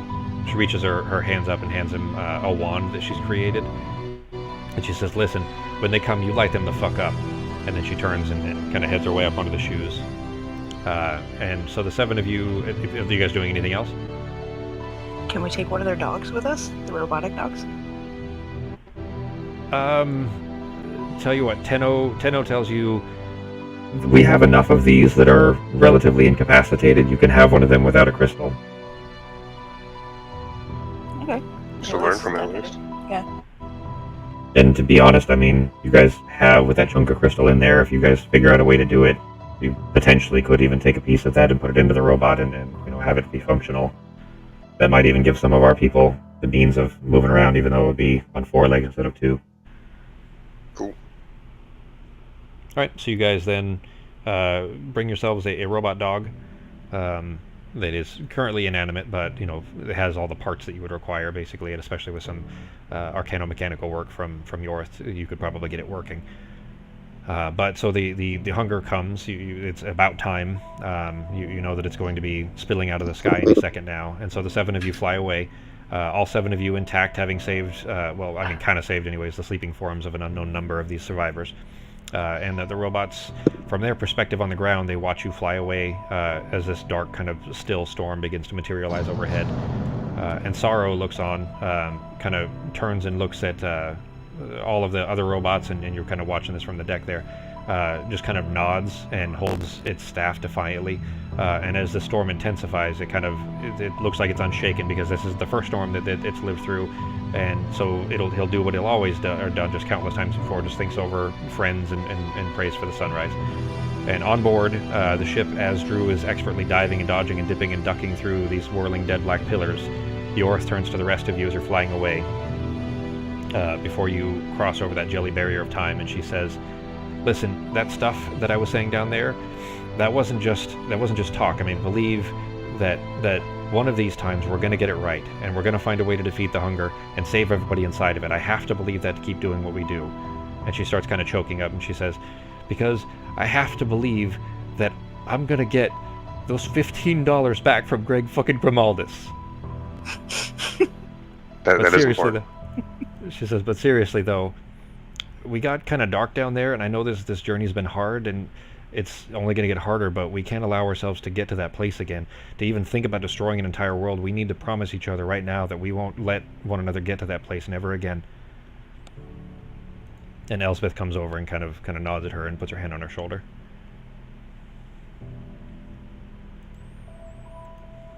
Yeah, say anything? Yeah, we'll do our best, at least. Do our best to not wipe out a species? Yes, genocide is hard to put down. Once you start, I mean, it's just... it's like it's like Pringles. Once you pop, you gotta kill a whole species. One civilization. Come on, man. That's child's work. I'll just smile at her and give her a little nod and point to my ears because I still got some of that tinnitus. He's an old man now. Oh no, he's not old here. Never mind. I was gonna say he's an old man. He can't hear nothing. So. He got extra. Well, he's extra old in the future. Yeah. You guys all kind of gather around. She smiles. Everybody else kind of makes their way to the center, and that's the last thing that we see of the 7 of you, or the 6 of you, I guess, since Drew is busy driving. He shouts back. He says, "I'm in too, though, guys." And as you sort of kind of share this moment, this realization of how bad it could have been, you know, share this promise, never get back to that place again, and I think that's where all of you are kind of pulled apart into those white threads, into the positions that you always return to kind of return back to whatever the next cycle might bring. And that is where we will end today's session. Cool.